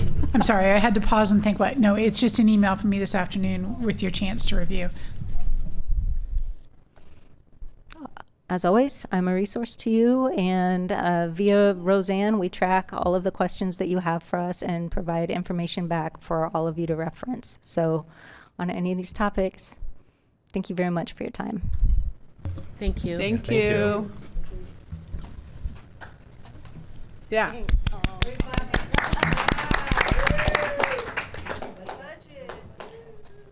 So I have a request for the board. Because the bond update is not time sensitive, and because it is kind of getting late, I got a request from staff. I'm going to say this is not my own idea. We volunteered as tribute. As tribute. But I guess my ask is if it would be okay to move it to the February 10th meeting, because there's, of course, I'm going to wait for Sarah Norman's approval first. I like that we're making a decision based on looking out at staff and seeing like they have to be back here in a few hours, in 2 minutes, at 8 in the morning or so. And so I think it's really considerate if it's not time sensitive. Is that okay? That's just my personal. Yeah, it is next. Well, we still have a whole, Well, we don't know, presentation and questions. So by moving to February 10th, we have more time and will hopefully be earlier in the day, and it's not time sensitive. And it was a request from staff, it sounds like, so. I definitely support. And I would moving actually it. appreciate, any expedition we could do tonight. I have a really early day. Is that tomorrow. okay? I see some nods, but I just want to make sure It's okay with me. it's okay. Can we be open-minded on the date, just in case it doesn't work for some reason or whatever, but make it soon? You mean like having it sooner? No, just be open-minded. Yeah, like, don't say hold it's gotta be that It's gonna be on the date. 10th, Just and we're because gonna we have have a a meeting. heart on- attack. if I it's know not we're on having, the and we have a possible work session on the 27th. Could we slide it into there? Anyway, just keeping it open mind is my only goal. Yeah, I so love no that. definite date, but soonish. As soon as possible, how about? How about that? Yeah, that sounds good. Sounds okay? 27th or 10th sounds great. 27th or 10th, yeah. All right, it sounds like I have a majority of people's nods, so we'll move. Sorry, we couldn't tell you at 7:30. So last thing on the item is the consent agenda. It's now time, if there's any item on the consent agenda that any board member would like to pull for a separate vote, please indicate that now. I don't have anything to pull, but I just want to make a comment that we have a column that has, that we can check if it's a minority-owned or a woman-owned business, and I would like to see some attention focused on doing that local hiring, women-owned and minority-owned businesses. So that's why that column is there, so we can put an X there. That's certified. A certified minority. I say it every time, but it'd be really great if PPS could get back in the business of getting in those communities and hiring from those communities. Thank you. All right, do I have a motion and a second to adopt the consent agenda? Director Sullivan moves. Second. Director Split. Oh, sorry. Director Chase Miller seconds the adoption of the consent agenda. Any board discussion on the consent agenda? I take that as a no. Is there any public comment? No. Thank you. All right. The board will now vote on resolution 7231 through 7239. All in favor, please indicate by saying yes. Yes. Yes. Yes. All opposed? Abstentions? Student Director Retorto? Yes. Thank you. The consent agenda as amended is approved by a vote of 7-0 with Student Representative Retorto voting yes. Thank you. Last thing on the item, is it the last thing on the agenda? Yes. Is the time to discuss any items you would like to request or follow up or be considered as an agenda item in future meetings. Or just any other business. There's just one thing that I will put here. I kind of dropped the ball on getting student representatives on different committees recently because break happened, lots of stuff went down. But I'm working on it. I'm gonna. I've talked with students. I'm just gonna give you guys the list. I'm gonna be like, here's your student representatives, and then hopefully we can get something on the agenda to officially confirm them soon after. Can we invite them without that happening? Like if I wanted to, is that? I think so. I Okay. mean, it seemed like that was above board with when we did it on Okay, audit. if So you, I if think you could that, resend the list, so that'd be. yeah. So so I will. that'd I be will great. I'll definitely. do that Yeah, for I will facilities. definitely. Communication will happen after this. So. And I was just going to say, per board policy, I expect to be submitting a statement for the record. I'll just say that.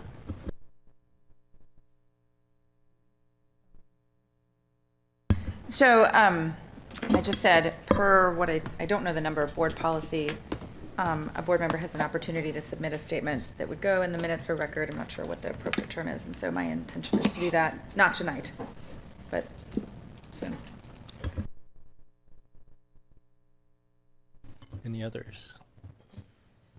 Um, Director I- LaFour, you and I need to connect on the On athletics. On athletics. So I have that noted. Perfect. I know there's some conversation happening about the work session on the 27th.